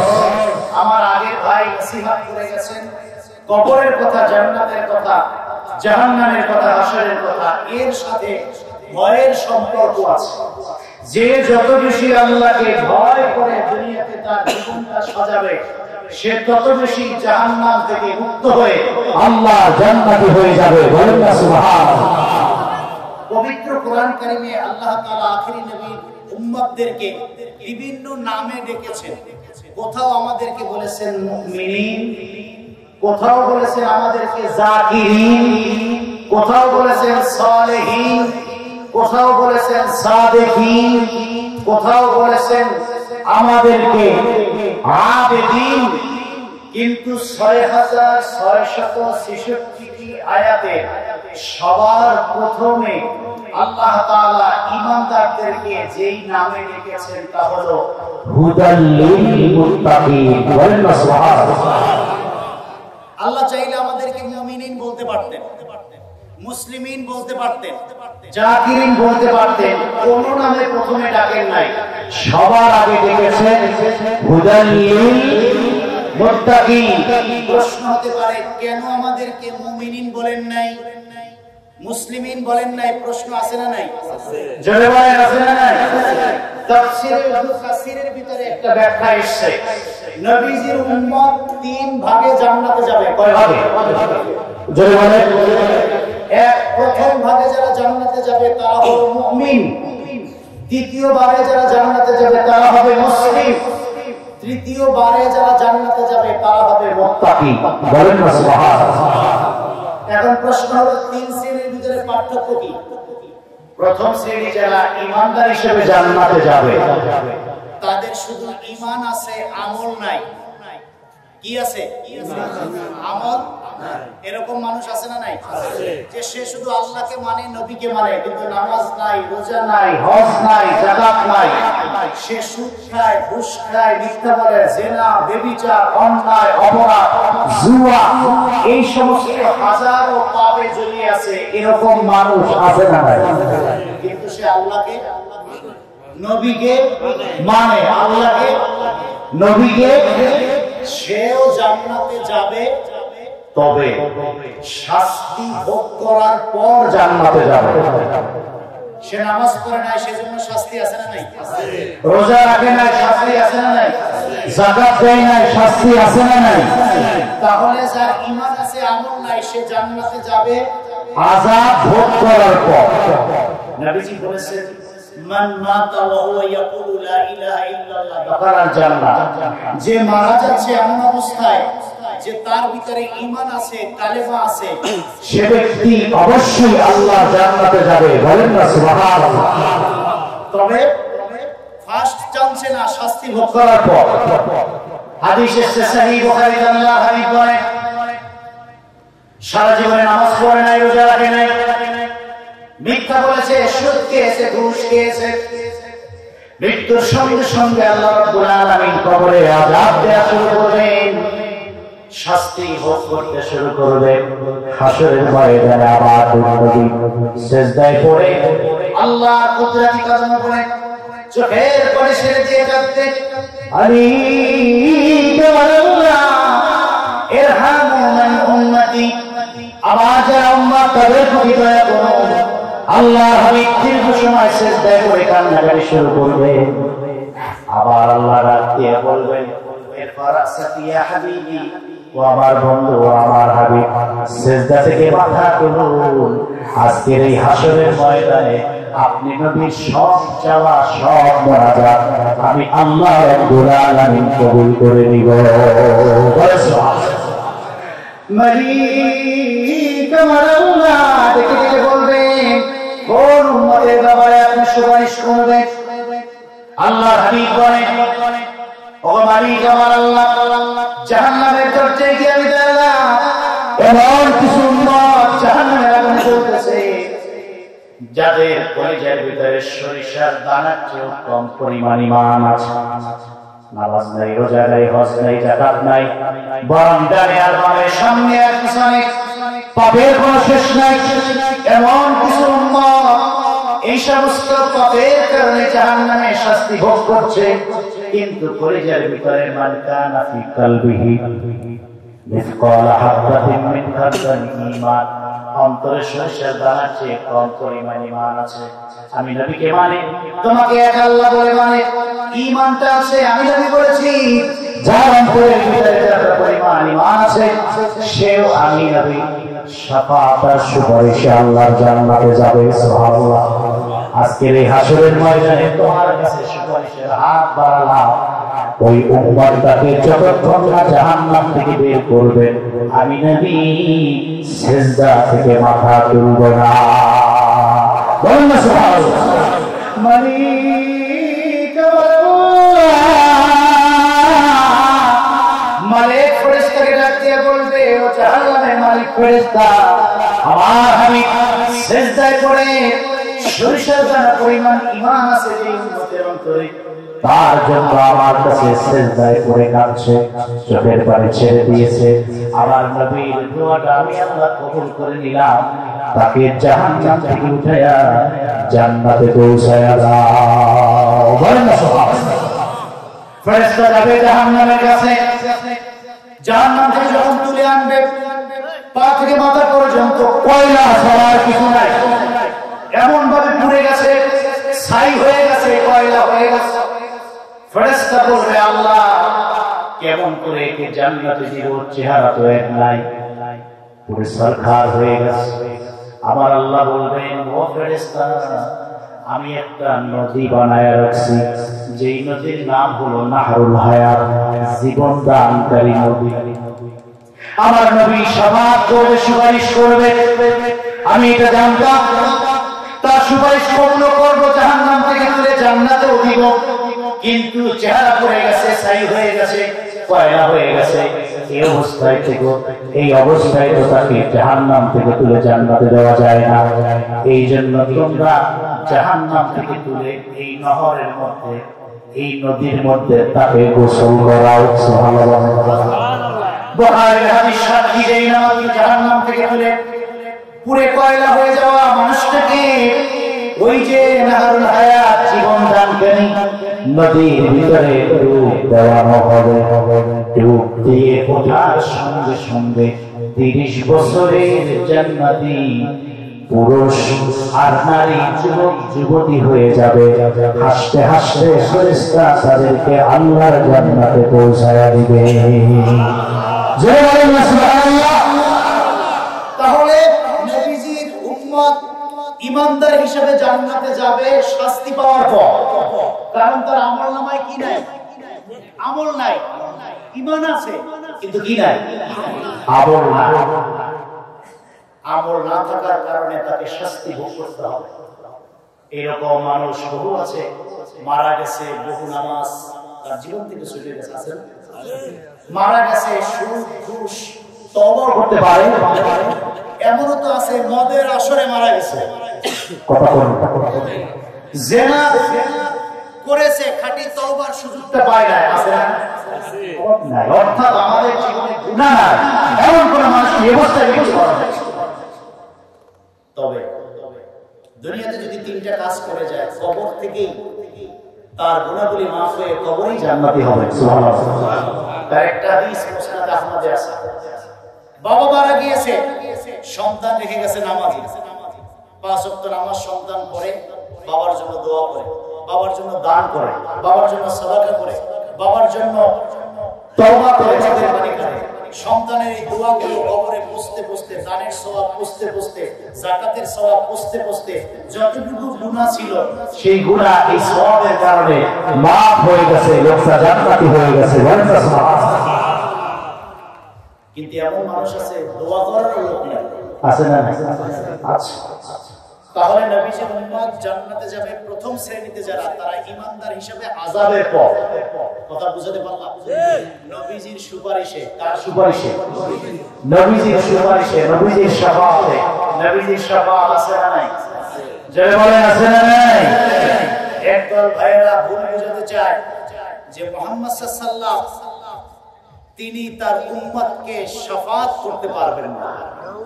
যারা বলবেন না, যারা বলেন নাউযুবিল্লাহ। এক বক্তা ওয়াজ শুনেছি, সে বলতেছে যে মুহাম্মদ সাল্লাল্লাহু আলাইহি ওয়াসাল্লাম নিজেই কিয়ামতের ময়দানে জাহান্নামে যাওয়া নিয়ে টেনশনে থাকবেন। যারা একবার সবাই বলেন নাউযুবিল্লাহ। কি বলেন, নবীজি যদি জাহান্নাম নিয়ে টেনশনে থাকেন, উম্মত হিসাবে আমাদের উপায় আছে নিও।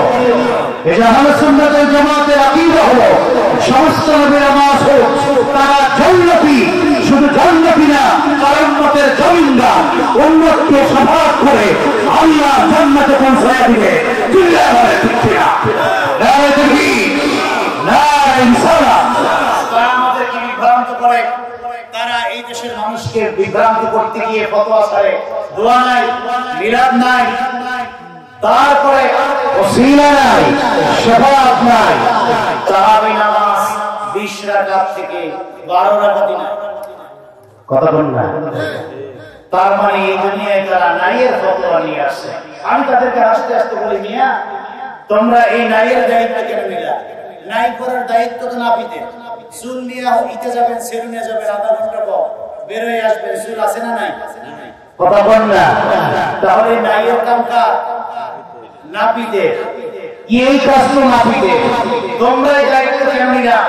যুগের পর যুগ, বছরের পর বছর মহাদ্দিসে কেরাম, ফুকাহায়ে কেরাম, আউলিয়ায়ে কেরাম, বুজুর্গানে দ্বীন, 4 মাযহাবের ইমাম সাহেব, হাদিসের মুহাদ্দিসগণ সবাই দোয়া করে, ওসিলা করে, হুজুরের শাফাআত করে, রাসূলুল্লাহর নূর করে, ওমরের মতো একজন অর্থপৃথিবীর শাসক তারাবির নামাজ 20 রাকাত করে এত মানুষ পেলেন, তোমরা পাও নাই।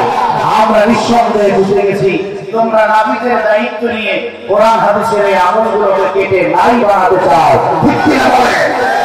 আমরা স্পষ্ট করে বলতে চাই, দোয়া আছে, মিলাদ আছে, মিলাদুন নবী আছে, শবে বরাত আছে, তারপরে তারাবির নামাজ 20 রাকাত আছে।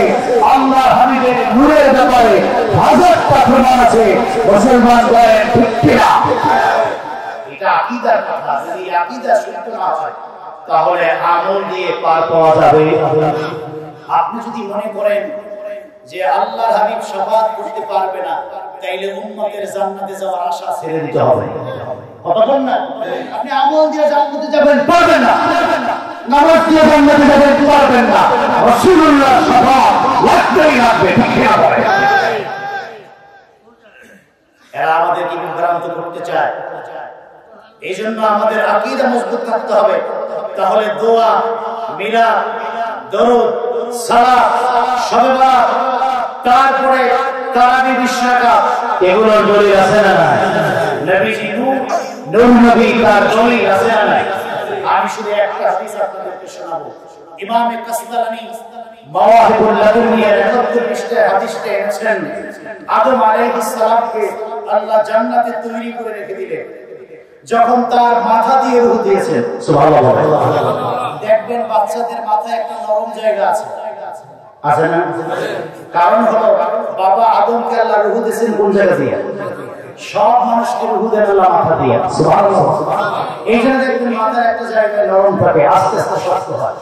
আদম আলাইহিস সালাম বলে আমি টের পাচ্ছি যে আমার পুরো দেহটা মাথা থেকে আস্তে আস্তে মাটি পরিবর্তন হয়ে গোশত, চামড়া, চুল, নাক, কান, চোখ হচ্ছে। আমি আমার সৃষ্টির দৃশ্য দেখে বড় অবাক হলাম। যখন আমার সৃষ্টি কমপ্লিট হলো, মাথা থেকে মাটি চেঞ্জ হয়ে মানুষ হলাম, আমি এই দৃশ্য দেখে এত বেশি কৃতজ্ঞ হয়েছি আল্লাহর কাছে, এত বেশি তার মকবুল বান্দায় পরিণত হয়েছি, আমি তার কুদরতি কদমে সিজদায় পড়ে গেছি। সুবহানাল্লাহ। মিনিট যায়, ঘন্টা পার হয়ে যায়, সিজদা থেকে বাবা আদম মাথা তুলেন না। সকাল থেকে সন্ধ্যা হয়ে যায়, আল্লাহ রাব্বুল আলামিন দিনের শেষ ভাগে বাবা আদমকে ডেকে বলছেন, ইয়া আদমের ফারাসাত সাবিউল্লাহ আদম, পৃথিবীর প্রথম সৃষ্টি নিজ হাতে আমি আল্লাহ তোমাকে বানালাম, মাথার ভিতর দিয়ে রূহ দিলাম, এই জান্নাতের জমিনে জীবন পেয়েছেন। সিজদায় পড়ে মালিকের তাসবিহ পাঠ করছেন, আবার পবিত্রতা বর্ণনা করছেন। রে আদম, সন্ধ্যা গড়িয়ে রাত হয়ে যাবে, এরপর একটু সেজদা থেকে মাথা তুলো। বাবা আদম বলে ফারাফাতু রাসি, আমি আল্লাহ ডাকে সাড়া দিয়ে সিজদা থেকে মাথা তুলে আল্লাহ আরশে আজিমের দিকে তাকালাম। রাআইতু ফিল আরশি নূরান ফি সুরাতিল আরশিল মুআল্লা। ইমাম বাইহাকি দালাইলুন নবুওয়াতের মধ্যে হাদিস এনেছেন, বাবা আদম বলে সিজদা থেকে মাথা তুলে যেই মাত্র আমি আদম আল্লাহর আরশে আজিমের দিকে তাকাইলাম, রাআইতু নূরান ফিল আরশিল মুআল্লা। আমি ডেকে ডেকে আল্লাহকে বললাম, আল্লাহ তোমার আরশের দিকে তাকিয়ে দেখি তোমার আরশের ডানে নূরে মুহাম্মাদি স্পষ্ট দেখা যায়। বাবা আদম বললেন, আল্লাহ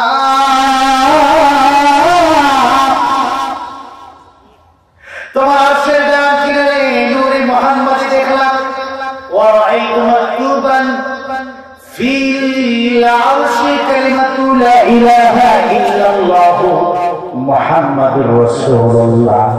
আরশের ডান কিনারে দেখলাম নূরে মুহাম্মাদি, আর আরশের পায়ার সঙ্গে লেখা দেখলাম লা ইলাহা ইল্লাল্লাহ মুহাম্মাদুর রাসূলুল্লাহ। ডান পাশে দেখলাম নূরে মুহাম্মাদি, আর আরশের পায়ের সঙ্গে দেখলাম তোমার নামের সঙ্গে মুহাম্মদুর রাসূলুল্লাহ লেখা। আমি পৃথিবীর প্রথম সৃষ্টি, আমার আগে পৃথিবীতে কেউ আসে নাই। আল্লাহ আমার জানতে খুব বাসনা, নামটাই বাঁকা আর আরশের ডান কিনারে নূরটাই বাঁকা। বলেন না সুবহানাল্লাহ। সকল মুহাদ্দিস হাদিস থেকে সহিহ বলেছেন। ইমাম বাইহাকি বলে রব্বুল আলামিন সঙ্গে সঙ্গে জবাব দিলেন, কঠিন একটা প্রশ্ন করেছেন, নামটাই বাঁকা, নূরটাই বাঁকা। এবার আল্লাহ বলেন, হাদা নূরুন নবী মিন যুররিয়াতিহি ইসমুহু ফিল আরদি মুহাম্মদ ওয়া ফিস সামাই আহমদ। বাবা প্রিয় বন্ধু, আসমানে যার নাম হবে আহমদ, জমিনে যার নাম হবে মুহাম্মদ। রে আদম, আমার বন্ধু মুহাম্মদ সাল্লাল্লাহু আলাইহি ওয়াসাল্লাম, তুমি তার পরিচয় জানতে চেয়েছো, আমি আমার বন্ধুকে নূর বানায় আরশের ডান কিনারে রেখে দিয়েছি, আর তার নামটাকে ভালোবেসে আমার নামের সঙ্গে যুক্ত করে রেখে দিয়েছি। নূর বানিয়ে আরশের ডান কিনারে রেখে দিয়েছেন, নামটাকে আপনার নামের সঙ্গে যুক্ত করেছেন। ও আল্লাহ, আমি জানতে চাই কতটা ভালোবাসেন, কি কারণে ভালোবাসেন, কি কারণে তার নামটা আপনার সঙ্গে যুক্ত করলেন, আমি আদম জানতে চাই। আমার আল্লাহ আদমকে জবাব দিয়ে বলে, আদম ভালো করে জেনে নাও কোন কারণে নূরটাকে আরশের ডান কিনারে রাখলাম, নামটাকে আমার নামের সঙ্গে যুক্ত করলাম। শুধুমাত্র একমাত্র কেবলমাত্র কারণ হলো লাউলাহু মুহাম্মাদান মা খালাকতুকা ওয়ালা সামাআন ওয়ালা আরদা ওয়ালা জান্নাতা ওয়ালা নার।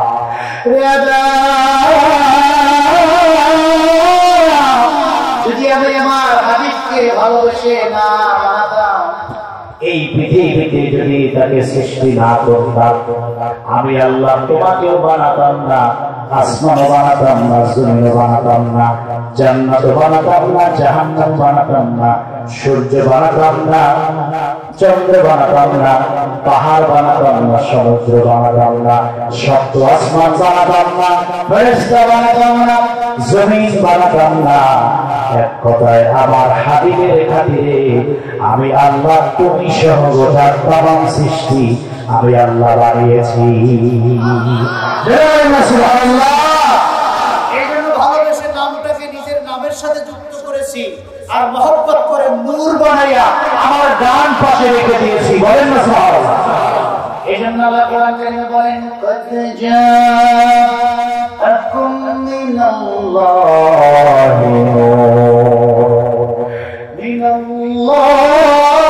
নূর ওয়া কিতাবুম মুবিন।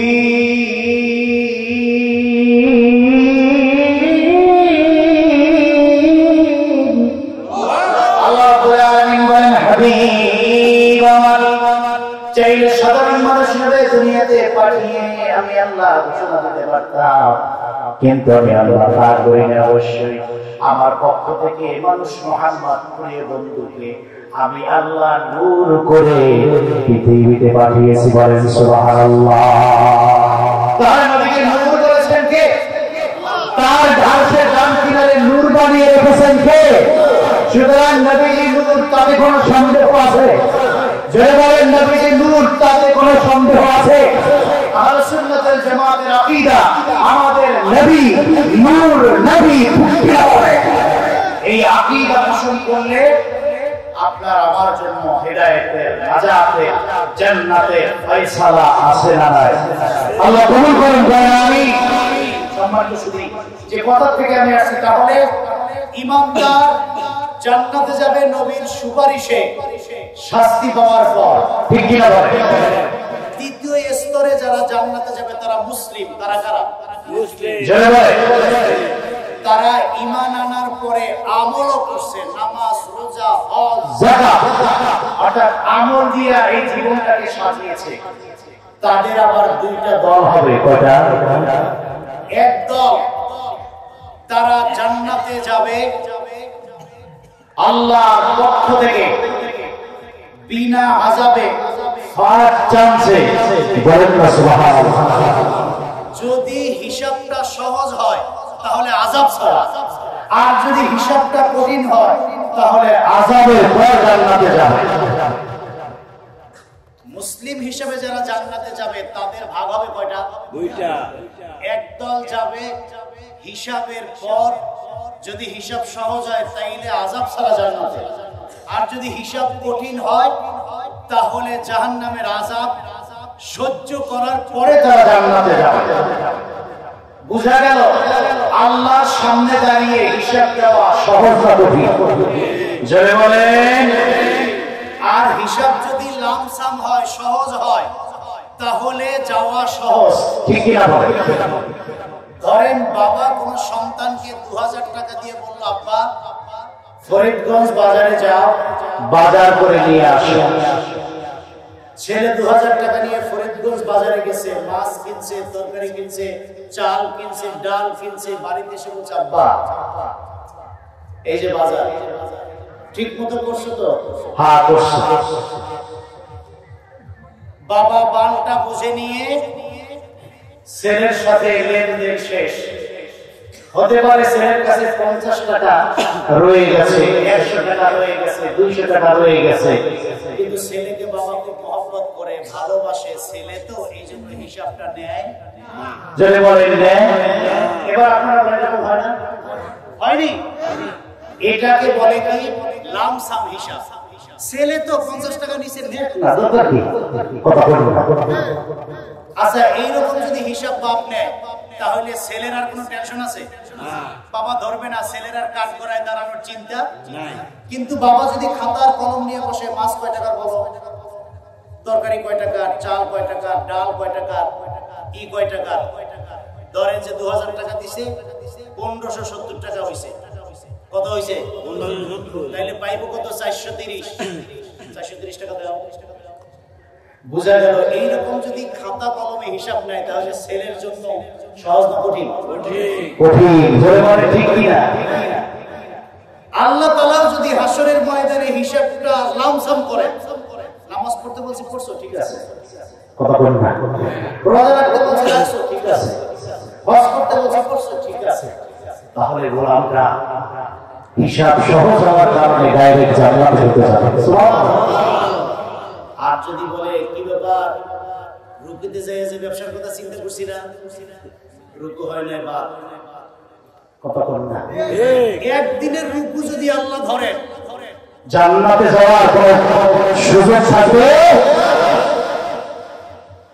এই ব্যাখ্যা দিয়েছিলেন আমার নবী আম্মা জান আয়েশা বসা। হুজুর বলছিলেন আয়েশা, আল্লাহ তাআলা আয়াত নাযিল করেছেন, ফাআম্মা মান উতিয়া কিতাবাহু বিয়ামিনিহি ফাসাওফা ইউহাসাবু হিসাবান ইয়াসীরা। হাসরের ময়দানে আল্লাহ যাদের হিসাব সহজ করবেন, আমলনামা ডান হাতে দিবে, হাসতে হাসতে জান্নাতে যাবে। সুবহানাল্লাহ। আম্মা জান আয়েশা চিৎকার মেরে রাসূলুল্লাহ সামনে থেকে পিছনে গিয়ে বয়সে কম হওয়ার কারণে আল্লাহর হাবিবকে জড়িয়ে ধরে বলে, ইয়া রাসূলুল্লাহ, ইয়া হাবিবাল্লাহ, আল্লাহ যদি হিসাব সহজ করে দেন আমি আয়েশার ভয় নাই। আল্লাহর পক্ষ থেকে হিসাব সহজ হওয়ার কারণে বিনা হিসাবে আমি আয়েশা জান্নাতে চলে যাব। আল্লাহ হাবিব বলেন, আয়েশা এত খুশি হইও না, বসো। হযরত আয়েশা একটা ধমকে বসে বললেন, ও নবীজি, খুশির সংবাদ দিলেন আল্লাহ হিসাব সহজ করবেন তার বান্দা। আমি একটু আনন্দে প্রকাশ করতে গিয়ে, খুশি উদযাপন করতে গিয়ে লাফালাফি করতেছিলাম, আপনাকে জড়িয়ে ধরতেছিলাম। হুজুর বললেন, আয়েশা, হিসাব সহজ হলে তো বেঁচে যাবা, কিন্তু মান্নুকিসার হিসাব আল্লাহ যদি হিসাবটাকে কঠিন করেন, রুকুর হিসাব যদি অক্ষরে অক্ষরে নেন, সিজদার হিসাব যদি নেন, যাকাতের হিসাব যদি নেন, নামাজের হিসাব যদি নেন, রোজার হিসাব যদি নেন, আল্লাহ যদি কয় টু কয় হিসাব করে নেন, মান্নুকিসার হিসাব ওয়াজবারি বুখারীর বর্ণনা, আল্লাহ যদি খুব কঠিন করে হিসাবটা নেন, আর রাসূলুল্লাহ কোন উম্মতের পক্ষে জান্নাতে যাওয়া সম্ভব নয়। হযরত আয়েশা চিৎকার মেরে কান্নাকাটি শুরু করলেন। হুজুর বললেন, আয়েশা, কেন চোখের পানি ছেড়ে দিয়ে কাঁদো? হযরত আয়েশা বলেন, ইয়া রাসূলুল্লাহ, ইয়া হাবিবাল্লাহ, আপনার এমন কোন উম্মত নাই যারা নামাজের ভিতরে ব্যবসা হিসাব করে না। আপনার এমন কোন উম্মত নাই যারা ইবাদত বন্দেগীতে লৌকিকতা নাই। এমন কোন উম্মত নাই যারা 100% ইখলাস নিয়ে ইবাদত করে। তাহলে তো আপনার সব আল্লাহর কাছে হিসাবে ধরা পড়ে যাবে। আল্লাহর হাবিব আয়েশার মাথায় হাত রেখে বলে, আয়েশা, ভয়ের কোনো কারণ নাই, আমি হলাম আল্লাহর বন্ধু, প্রিয় হাবিব। আমার উসিলায় আমি রাসূল বিশ্বাস রাখি আমার উম্মতের হিসাবটা সহজ হবে। মুসলমান হিসাবে হিসাবকে সহজ করে আমার আল্লাহ বিনা আযাবে ফাঁসকে জান্নাত দিয়ে দিবে। মুসলিম হিসেবে আমলের পর যারা জান্নাতে যাবে, নবী তাদের ব্যাপারে বলছেন, আমল যদি থাকে, যদি ত্রুটিও থাকে, আমলে যদি ভুলও থাকে, তার হাবিবের উসিলায় আল্লাহ আমলকে অত যাচাই বাছাই না করে শুধু টিক মার্ক দিয়ে দিয়ে আল্লাহ তাদেরকে জান্নাত দিয়ে দিবেন। বলেন না সুবহানাল্লাহ। দেখবেন ছাত্র যদি ওস্তাদের কাছে মুআদ্দাব হয়, না ছেলেটা ভালো, ছাত্রটা খুব আদব আছে, তাহলে পরীক্ষার খাতাগুলো হইছে ঠিক আছে, সুবহানাল্লাহ। ছেলেটি বেয়াদব হইলে একদম লাইনে লাইনে দাঁড়ায় লান্দা কথা বলেন না। রাসূল বলেন, যদি আমার উম্মত আমলটা করে আসতে পারে, আমি নবী জান্নাতের দরজায় থাকবো, জাহান্নামের গোড়ায় দাঁড়াবো। আমাকে না দেখে একজন উম্মতকে জাহান্নামে দিবে না। সুবহানাল্লাহ। হাউজে কাউসার আমি দাঁড়াবো, ফুলসিরাতে আমি দাঁড়াবো। এমন কোনো পার্টি নেই যেখানে আমি নাই। যদি আমল থাকে আর আমি শুধু সামনে দাঁড়াই, আমার উম্মতের হিসাব সহজ হবে, জান্নাতে যাবে। বলেন সুবহানাল্লাহ। ইমানদার হিসাবে আমল ছাড়া আযাবের পর জান্নাতে যাবে, মুসলমান হিসাবে হিসাব সহজ করে বিনা আযাবে আল্লাহ জান্নাত দিবে। সুবহানাল্লাহ। তৃতীয় শ্রেণীতে রাসূলুল্লাহর উম্মত যারা জান্নাতে যাবে তারা তারা হবে মুত্তাকি। বলেন না সুবহানাল্লাহ। এ বাবা ইমানদার হিসাবে যাবে, আমল না থাকার কারণে আযাবের পর, মুসলিম হিসাবে হিসাবের পর হিসাব সহজ হলে বিনা যাবে জান্নাতে যাবে। আর যারা রাসূলুল্লাহর মুত্তাকি বান্দা হবে আল্লাহ রাব্বুল আলামিন বলছেন তাদের হিসাব হবে না, নিকাশ হবে না, প্রশ্ন করা হবে না, হাসরের ময়দানে দাঁড়াতে হবে না, সূর্যের তাপ লাগবে না, কোনো কষ্ট লাগবে না। তারা কবর থেকে হাসরের ময়দানে উঠবে, ফেরেশতারা লাল গালিচার সংবর্ধনা দিয়ে বিনা হিসাবে আর চান্সে মুত্তাকি বান্দাকে আল্লাহ জান্নাত দিয়ে দিবে। আল্লাহ রাব্বুল আলামিন কোরআন কারীমে বলেন ওয়া উসলিফাতিল জান্নাতু লিল মুত্তাকিনা গায়রা বাঈদ।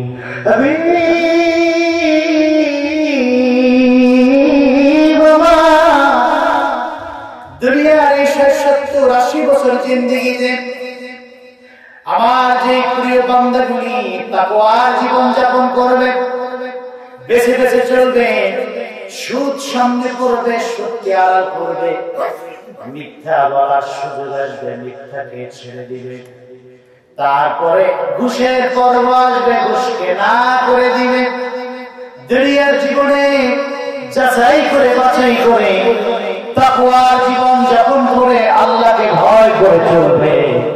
আমি আল্লাহর সামনে যখন দাঁড়াবে, তারা 1 সেকেন্ডের কম সময় দাঁড়িয়ে থাকবে, জান্নাত তাদেরকে নেওয়ার জন্য পাগল হয়ে যাবে, সবাই জান্নাত খুঁজতে থাকবে, আর আমার জান্নাত মুত্তাকি বান্দাকে খুঁজতে শুরু করে দিবে।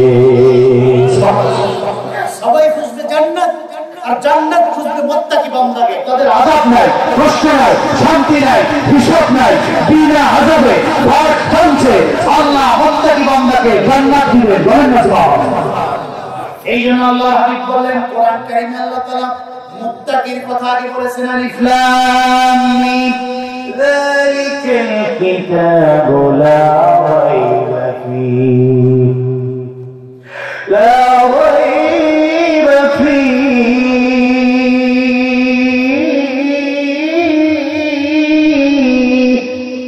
লা রাইবা ফীহি হুদাল মুত্তাকিন।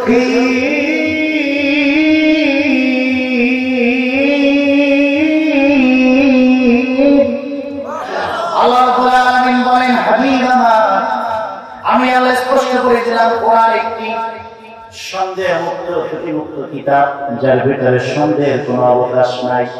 এই কোরআনটা মুমিন মুসলিম মুমিনিন মুত্তাকিন পরেজগার সবার জন্য। তবে আমি আল্লাহ সবার আগে শুরুতে এই কোরআনটা যাদেরকে সবচেয়ে বেশি হেদায়েত দিবে, আমি আল্লাহ তাদেরকে উদ্দেশ্য করে বলেছি এই কিতাবটা মুত্তাকিদের জন্য গাইডলাইন। কোরআন কারীমে সবার আগে মুত্তাকিদের কথা আমি আল্লাহ তুলে ধরেছি। বলেন না সুবহানাল্লাহ। বাবাজিরা আমার, দুনিয়াতে মানুষে ভেদাভেদ আছে না নাই? চেয়ারম্যান মনে করেন আমি এই এলাকার চেয়ারম্যান, আমার চেয়ে দামি মানুষ কেউ নেই, বাকি সব হলো আমার অধীনস্থ। প্রেসিডেন্ট মনে করে আমি হলাম এই দেশের ভিতরে সবচেয়ে সেরা। এই পৃথিবীর ভিতরে মানুষ মনে করে আমেরিকার প্রেসিডেন্ট সবচেয়ে দামি। বোঝা গেল পৃথিবীতে মানুষের মধ্যে ভেদাভেদ আছে না নাই? কিন্তু আমার আল্লাহ আসমান থেকে ডাক দিয়ে বলেন পৃথিবীতে মানুষে ভেদাভেদ আছে, কিন্তু আমি আল্লাহর কাছে মানুষে কোনো ভেদাভেদ নাই। বলেন সুবহানাল্লাহ। কে প্রেসিডেন্ট, কে রিস্কাওয়ালা, কে গরিব, কে ভাই, কে কালো, কে সাদা, কে মুসলিম, কে নিসু, এই পার্থক্য দুনিয়ার মানুষের মাঝে আছে। কিন্তু আমি আল্লাহর কাছে মানুষে মানুষে কোনো পার্থক্য নাই। আমার কাছে শ্রেষ্ঠ মানুষ হওয়ার একটাই মাত্র পথ, তা হলো যার অন্তরের ভিতরে আমার ভয়, তাকওয়া, খোদাভীতি বেশি। যে মুত্তাকি সে মানুষের মধ্য থেকে আমার কাছে সবচেয়ে দামি। বলুন না সুবহানাল্লাহ। এটাই আমার শেষ কথা। একজন মানুষের একটা দৃষ্টান্ত দিয়ে এই কথা আমি শেষ করে দিই। হযরতে বেলালের নাম আপনারা শুনেছেন সবাই। ওই যে সিরিয়ার হামসাতে বেলালের বাড়ি। এই পৃথিবীর কালো মানুষের মধ্যে হযরতে বেলাল হাবশী হলেন এক নাম্বার কালো মানুষ। এত বেশি নিগ্র ছিলেন, এত বেশি কালো ছিলেন, মক্কার বাজারে হযরতে বেলালের দাম উঠেছে 6 টাকা। কয় টাকা? বেলাল আখেরি নবী নূর নবীর কথা শুনে আরব সাগর পাড়ি দিয়ে হাবশা থেকে মক্কা মুকাররমায় এসেছে। পরনে ছিল একটা হাফ প্যান্ট। বেলালের জীবনী পড়ে দেখলাম পৃথিবীর 1 নাম্বার গরিব মানুষ ছিলেন হযরতে বেলাল। কিচ্ছু নাই পরনে। বাবাজিরা আমার, কখনো নদী সাঁতরিয়েছেন, উত্তপ্ত মরুভূমিতে হেঁটেছেন বেলাল। ক্ষুধার যন্ত্রণায় পাগল হয়ে গেছেন বেলাল। কেউ তাকে খাবার দেয় না। অপরিচিত এলাকা। হযরতে বেলাল সিদ্ধান্ত নিলেন বেঁচে থাকলে এরপরে না মক্কায় গিয়ে আখেরি নবীর দেখা আমি পাবো। এবার তিনি সিদ্ধান্ত নিলেন বেঁচে থাকার জন্য খাবারের প্রয়োজন। এই মক্কায় কেউ আমাকে খাবার দেয় না, আমি এই মক্কায় কারো কাছে খাবার পাই না। সিদ্ধান্ত নিলেন বেলাল মক্কার বাজারে উঠে যাব, কেউ যদি আমাকে কিনে নেয় 2-4টা পয়সা পেলে তা দিয়ে আমি খাবার সংগ্রহ করব।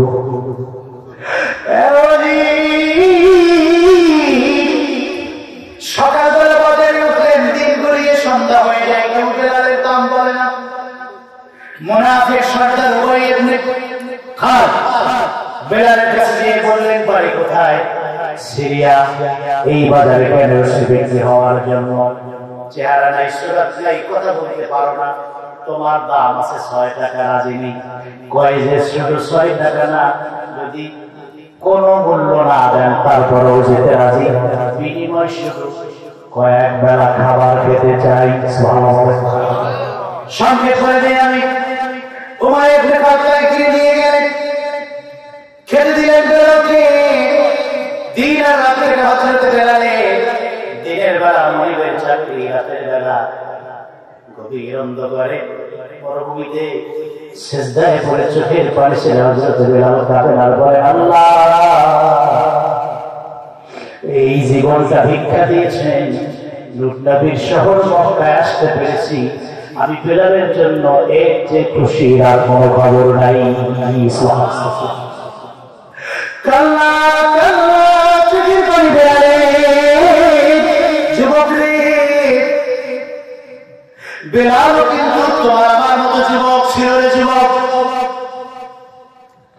একটা লেংটি পরেছেন, শুধু লজ্জাস্থান ঢাকা যায়, আর কোনো পোশাক নাই, এত করে ছেলে বেলাল। মক্কার বাজারে দাম পেলেন মাত্র 6 টাকা। রাতের অন্ধকারে বেলালের সিজদা মিস হয় না, চোখের পানি বন্ধ হয় না। বিদায় নেহার মধ্যে হযরতে বেলালের চোখের পানিতে বালু কাদা হয়ে গেছে। এত বেশি কেঁদেছেন বেলাল, নবীজির কাছে যেতে পারেন না, ফিরে গেলে মক্কার কাফের না তাকে হত্যা করবে। হুজুর বলছেন বেলাল গোপনে গোপনে মালিককে খুশি করো। চোখের পানি ছেড়ে দিন রাতে বেলালে। কোন একদিন রাতের বেলা সিজদা আর আল্লাহ নবীর জিকিরের আওয়াজ শুনে যায় উমাইয়া। পিছন থেকে দাঁড়িয়ে থাকে উমাইয়া, কে বেলাল? দেখ দেবী লাখ মানত হচ্ছে মক্কায় থাকতে, কার কাছে তুই মাথা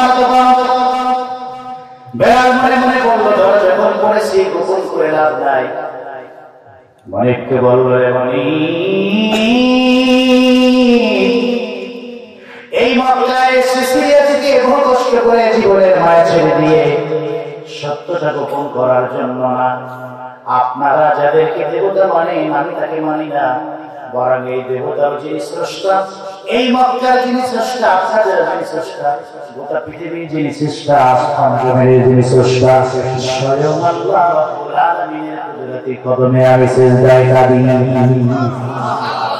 নির্যাতনের ইস্তিমরার জন্য বেলালের উপরে আজকে মসজিদ আছে, টাইলস আছে, ফ্যান আছে, সুরেলা কণ্ঠের ইমাম আছে, বক্তা আছে, 1 ঘন্টা 2 ঘন্টা বসে শুনি কণ্ঠের প্রেমে পাগল হয়ে।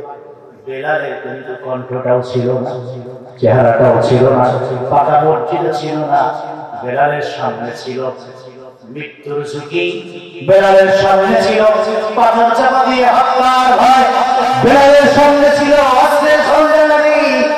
এইরকম মৃত্যুর পরোয়া সামনে নিয়ে হযরত বেলাল রাত আর দিন এক করে যেই মালিকের কদমে সিজদায় চোখের পানি ছেড়েছেন, একটু আওয়াজ দিয়ে বলেন তিনি কে? উমাইয়া তাকে মরুভূমিতে নিয়ে পাথর চাপা দেয়, সমস্ত দেহটা পাথরের আঘাতে মরুভূমির উত্তপ্ত বালুর সংস্পর্শে দেহটা ছিঁড়ে ছিন্ন ভিন্ন হয়ে যায়। হযরতে বেলালের চেহারায় কোনো দুঃখ কষ্টের ছাপ নাই। উমাইয়া বলে, তোমার মৃত্যু সন্নিকটে। বেলাল জবাব দিয়েছেন, মালিক, যেই বেলালের দাম এই মক্কার বাজারে মাত্র 6 টাকা, যার এই পৃথিবীতে কোনো দাম নাই, সেই বেলাল যদি 100 বার মৃত্যুবরণ করে, সেই বেলালে মৃত্যু নিয়ে কোনো ভয় নাই। বলেন না সুবহানাল্লাহ। যার দাম 6 টাকা, তার জীবনের কি আছে? আমি তো নেই, সুতরাং মৃত্যুর ভয় বেরোতে দেখে আপনার বরং মৃত্যুর মুখে দাঁড়িয়ে কথার সবার সামনে দাঁড়িয়ে বলছি, যদি 1000 বার মৃত্যু হয়, হাসি মুখে বলবো, এই 1000 মৃত্যুর চেয়ে আমি আমার আল্লাহকে সবচেয়ে বেশি ভয় পাই। বলেন তো, মৃত্যুর ভয় বেশি না আল্লাহর ভয় বেশি? হযরত বেলাল কালো মানুষ, কণ্ঠ ভালো না, খাটো মানুষ, চেহারা সুরাত নাই, দাম নাই, সেই কালো বেলাল শুধু বিন্দু পরিমাণ তাকওয়া আল্লাহর ভয় দিয়ে স্রষ্টাকে এমন ভাবে জয় করেছে, পৃথিবীর শ্রেষ্ঠ মসজিদের মুয়াজ্জিনের পদ তিনি অর্জন করেছেন। কি দিয়া?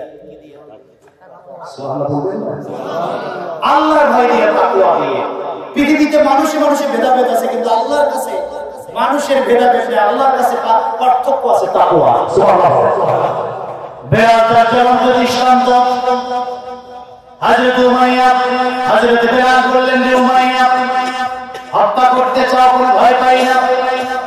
উমাইয়া বলল, আরে বেলাল, তুমি একজন নিগৃহীত কম মূল্যের মানুষ, কিন্তু আল্লাহ ভীতি দেখে, তাকওয়া দেখে বড় অবাক হয়ে গেলাম। নির্যাতনের তীব্রতার জন্য রাসূলের কাছে খবর চলে গেল। হুজুর বললেন, আবু বকর, যে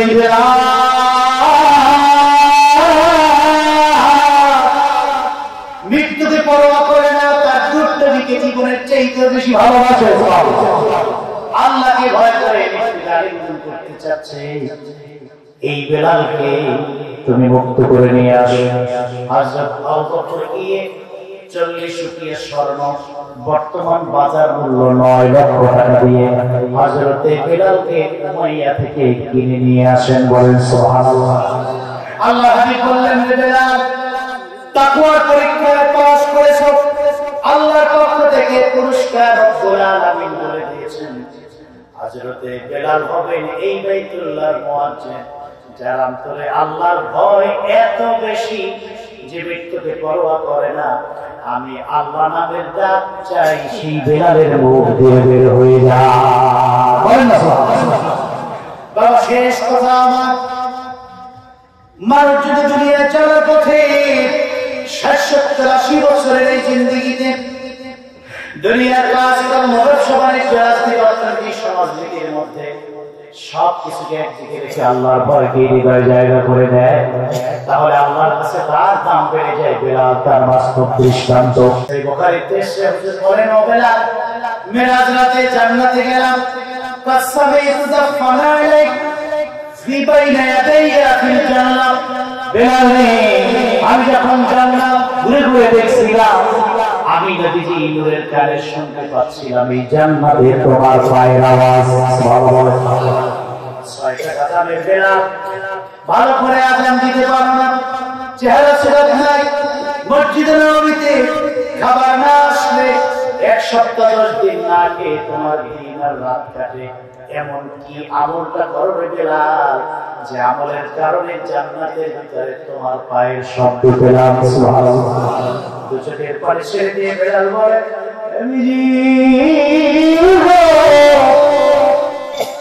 আমার চেয়ে বেলাল সম্পর্কে, আপনার চেয়ে বেলাল সম্পর্কে আর তার কারো ধারণা বেশি নাই।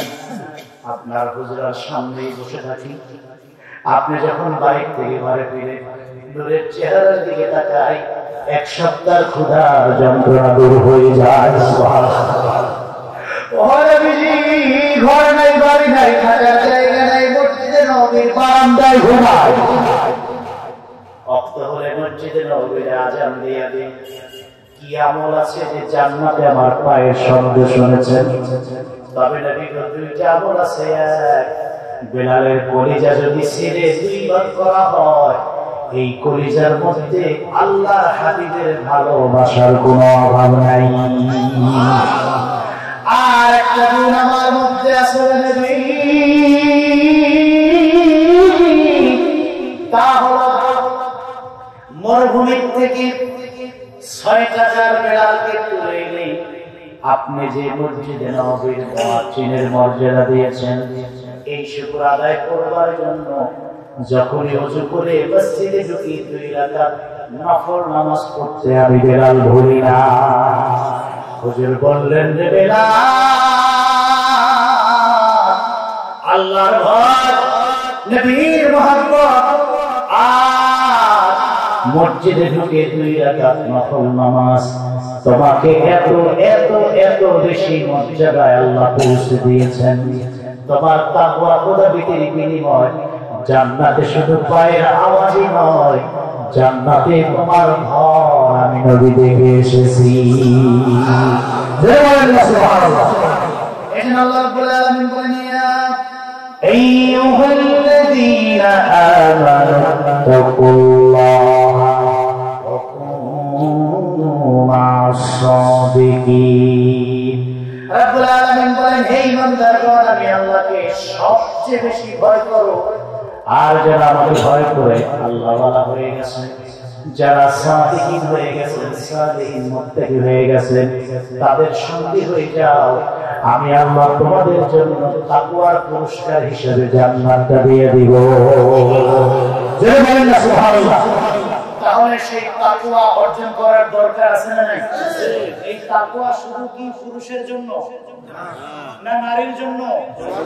শুধু কি বৃদ্ধ মানুষের জন্য না যুবকের জন্য? শেষ কথা, 3 জন যুবক হাঁটছেন, হঠাৎ করে মরুভূমিতে ঝড় থেকে রক্ষার জন্য ঢুকছেন গুহার মধ্যে। পাহাড়ের উপর থেকে 40 জনে সরাইতে পারবে না এই ওজনের একটা পাথর এসে মুখ ঢেকে দিয়েছে। ভিতরে কয়জন? এই পাথরটা সরাইতে পারবে না 40 জনেও। তাহলে 3 জনের বের হওয়ার আর কোন রাস্তা আছে? কিন্তু 3 জন যদিও যুবক, শক্তি আছে, সামর্থ্য আছে, কিন্তু শক্তিতে পারবে না। তার মানে নিশ্চিত মৃত্যু, ঠিক কিনা? 3 জনকে জড়াইয়া এমন কান্না যে আল্লাহ, এখান থেকে বাঁচাবার জন্য তুমি ছাড়া কেউ নাই। দুনিয়ার মানুষ কান্নার আওয়াজও শুনবে না, এই মরুভূমিতে কেউ আসবে না। 3 দিন পার, বাঁচার কোনো রাস্তা আছে? বুখারীর বর্ণনা। 3 জনকে জড়াইয়া বলে, ভাই 3 জনই তো যুবক মানুষ, বেঁচে থাকলে তারা 50 বছরও বাঁচতে পারে, তাহলে এত সকালে মরবো কেন? বাঁচবো কেন? আল্লাহর কাছে একটা ওসিলা করি। সুবহানাল্লাহ। কি তিনজনের তিনটা ভালো কাজের ওসিলা আল্লাহর কাছে দিয়েছে। সুবহানাল্লাহ। এই ওয়াজটা যুবক দেখ, একজন বলছে এক মেয়ের সাথে আমার অর্থের বিনিময়ে অবৈধ সম্পর্ক হয়েছে। মেয়েটি বিপদে পড়ে টাকা চেয়েছে, আমাকে ৫,০০০ টাকা ধার দাও, শর্ত হলো আমার সাথে জিনা করতে হবে। কিন্তু মেয়েটা এত ক্রাইসিসে পড়েছে, টাকা ছাড়া তার চলার কোনো পথ নাই, না খেয়ে সে মৃত্যুর মুখে পড়বে। সে রাজি হলো, ঠিক আছে আমি তোমার প্রস্তাবে রাজি। টাকা ধার দিয়েছে, নিয়ে খরচ করেছে। নির্দিষ্ট একটি রাতে, অন্ধকার রাতে, সে মেয়েটিকে ডেকেছে, আসো আমি এবার আমার শর্ত পূরণ করতে চাই। মেয়েটি রাজি, জঙ্গলে চলে গেল, কেউ নাই, গভীর রাত। আরো ক্লোজ করে বললে, মেয়েটি নিচে, ছেলেটি উপরে, শুধু জেনার আনুষ্ঠানিকতা বাকি। এই যে পরিস্থিতি, মেয়েটি নিচে থেকে বলল, তুমি এই মুহূর্তে ডানেও কেউ নাই, বামেও কেউ নাই, সামনেও কেউ নাই, পিছনেও কেউ নাই, অন্ধকার, দেখারও কেউ নাই, এমন গভীরে আওয়াজ করে কাঁদলে কেউ দেখবে না, একজন দেখেন, তিনি আল্লাহ। তুমি ভয় করো না। মেয়েটি বলল, ইত্তাকুল্লাহ, কেউ দেখে না, শর্ত বুঝে আমার বাধা দেওয়ারও কিছু নাই, কাঁদলেও কেউ শুনবে না। এই মুহূর্তে আমি তোমাকে বলছি, কেউ না দেখলেও দেখে কে? তাকে ভয় করো।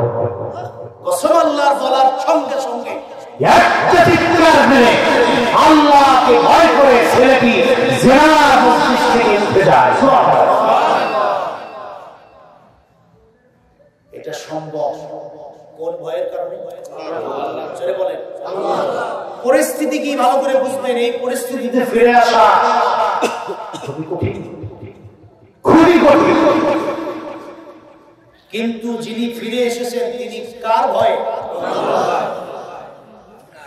যুবকটি আল্লাহর ভয়ে সেই মসজিদ থেকে ফিরে গেল। পাহাড়ের গুহার ভিতরে পাথর চাপা পড়ে দুই হাত আল্লাহর কাছে বলে, চোখের পানি ছেড়ে দিয়ে কেঁদে কেঁদে বলে, আল্লাহ, ওই যে জেনার মসজিদ থেকে আমি উঠেছিলাম, সত্যিকার অর্থে তোমাকে ভয় করে তুমি ওহী নাযিল করে ওহীর কিতাবের পৃষ্ঠায় পৃষ্ঠায় বলেছো তোমাকে ভয় করতে, ভয় করতে। আল্লাহ, জীবনের পরতে পরতে পারি নাই, কিন্তু একটা দিন পেয়েছিলাম, জিনার মসজিদ থেকে আমি যুবক উঠে গিয়েছিলাম, শুধুমাত্র কেবলমাত্র তোমার ভয়ের কারণে। ওই দিনের এই তাকওয়া ভয়টুকু যদি তোমার কাছে পছন্দ হয়, আজকে আমার মাথার উপর থেকে পাথরটা সরাইয়া দাও, যাতে আমরা বাঁচতে পারি।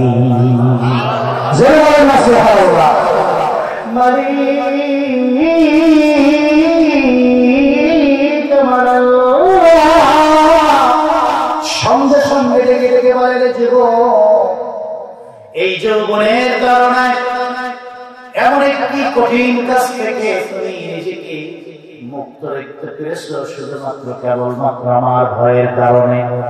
যুবক রে, তোর এই তাকওয়া, তোর এই খোদাবিধিতে আমি আল্লাহ এত বেশি সন্তুষ্ট হয়েছি, খুশি হয়েছি। তোর ওই তাকওয়ার ওসিলাকে কবুল করে আমি আল্লাহ গুহার মুখ থেকে পাথরটাকে সরাইয়া দিলাম, তোদেরকে মুক্ত করে দিলাম।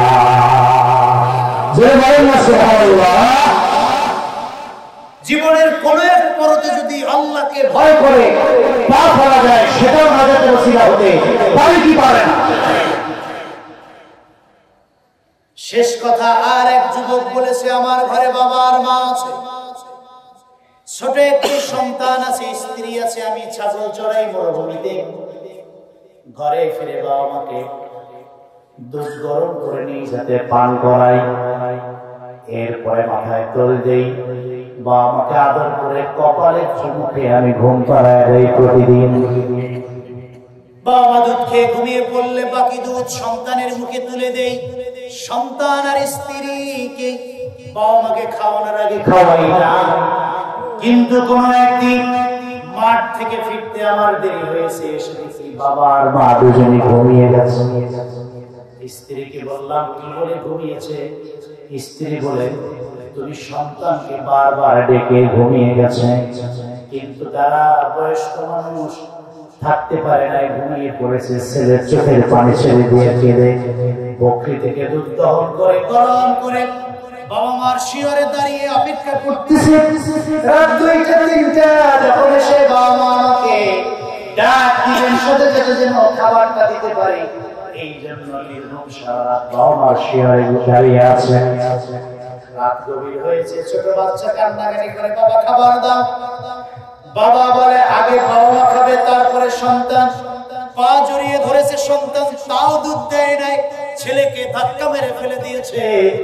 ফজরের আজানে বাবা আর মা ঘুম ভেঙেছে। সন্তানকে শিয়ালে দুধ দিয়ে দাঁড়িয়ে থাকতে দেখে বাবাও খুশি, মা খুশি। কত বড় নেককার সন্তান, সারা রাত আমাদের মাথার কাছে দাঁড়িয়ে আছে। বাবা মা দুই হাত তুলে দোয়া করে বলে আল্লাহ, আমার ছেলে যদি দুনিয়ায় বিপদে পড়ে তুমি বাঁচাইয়া দিও। সন্তানের জন্য দোয়া করে দুধ পান করেছে।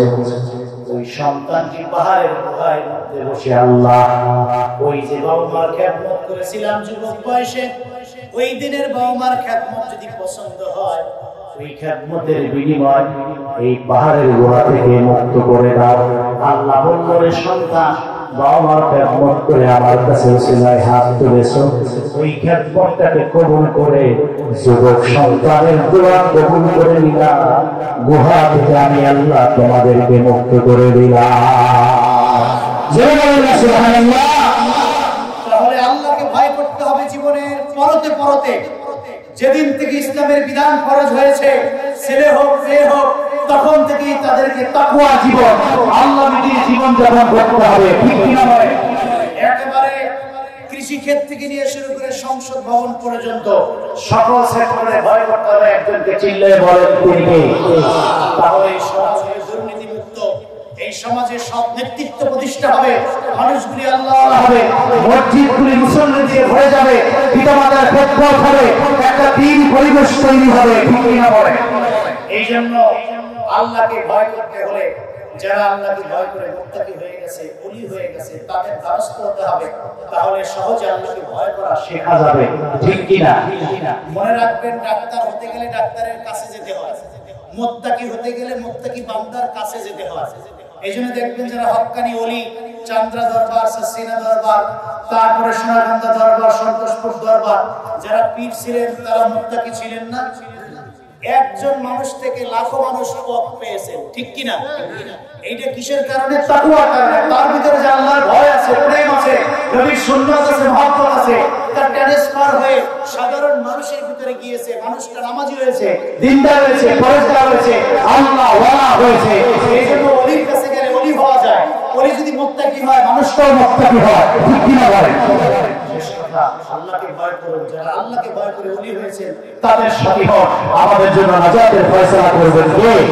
আল্লাহ যেন সেই তাকওয়া জীবন আমাদেরকে দান করেন। সকলেই বলুন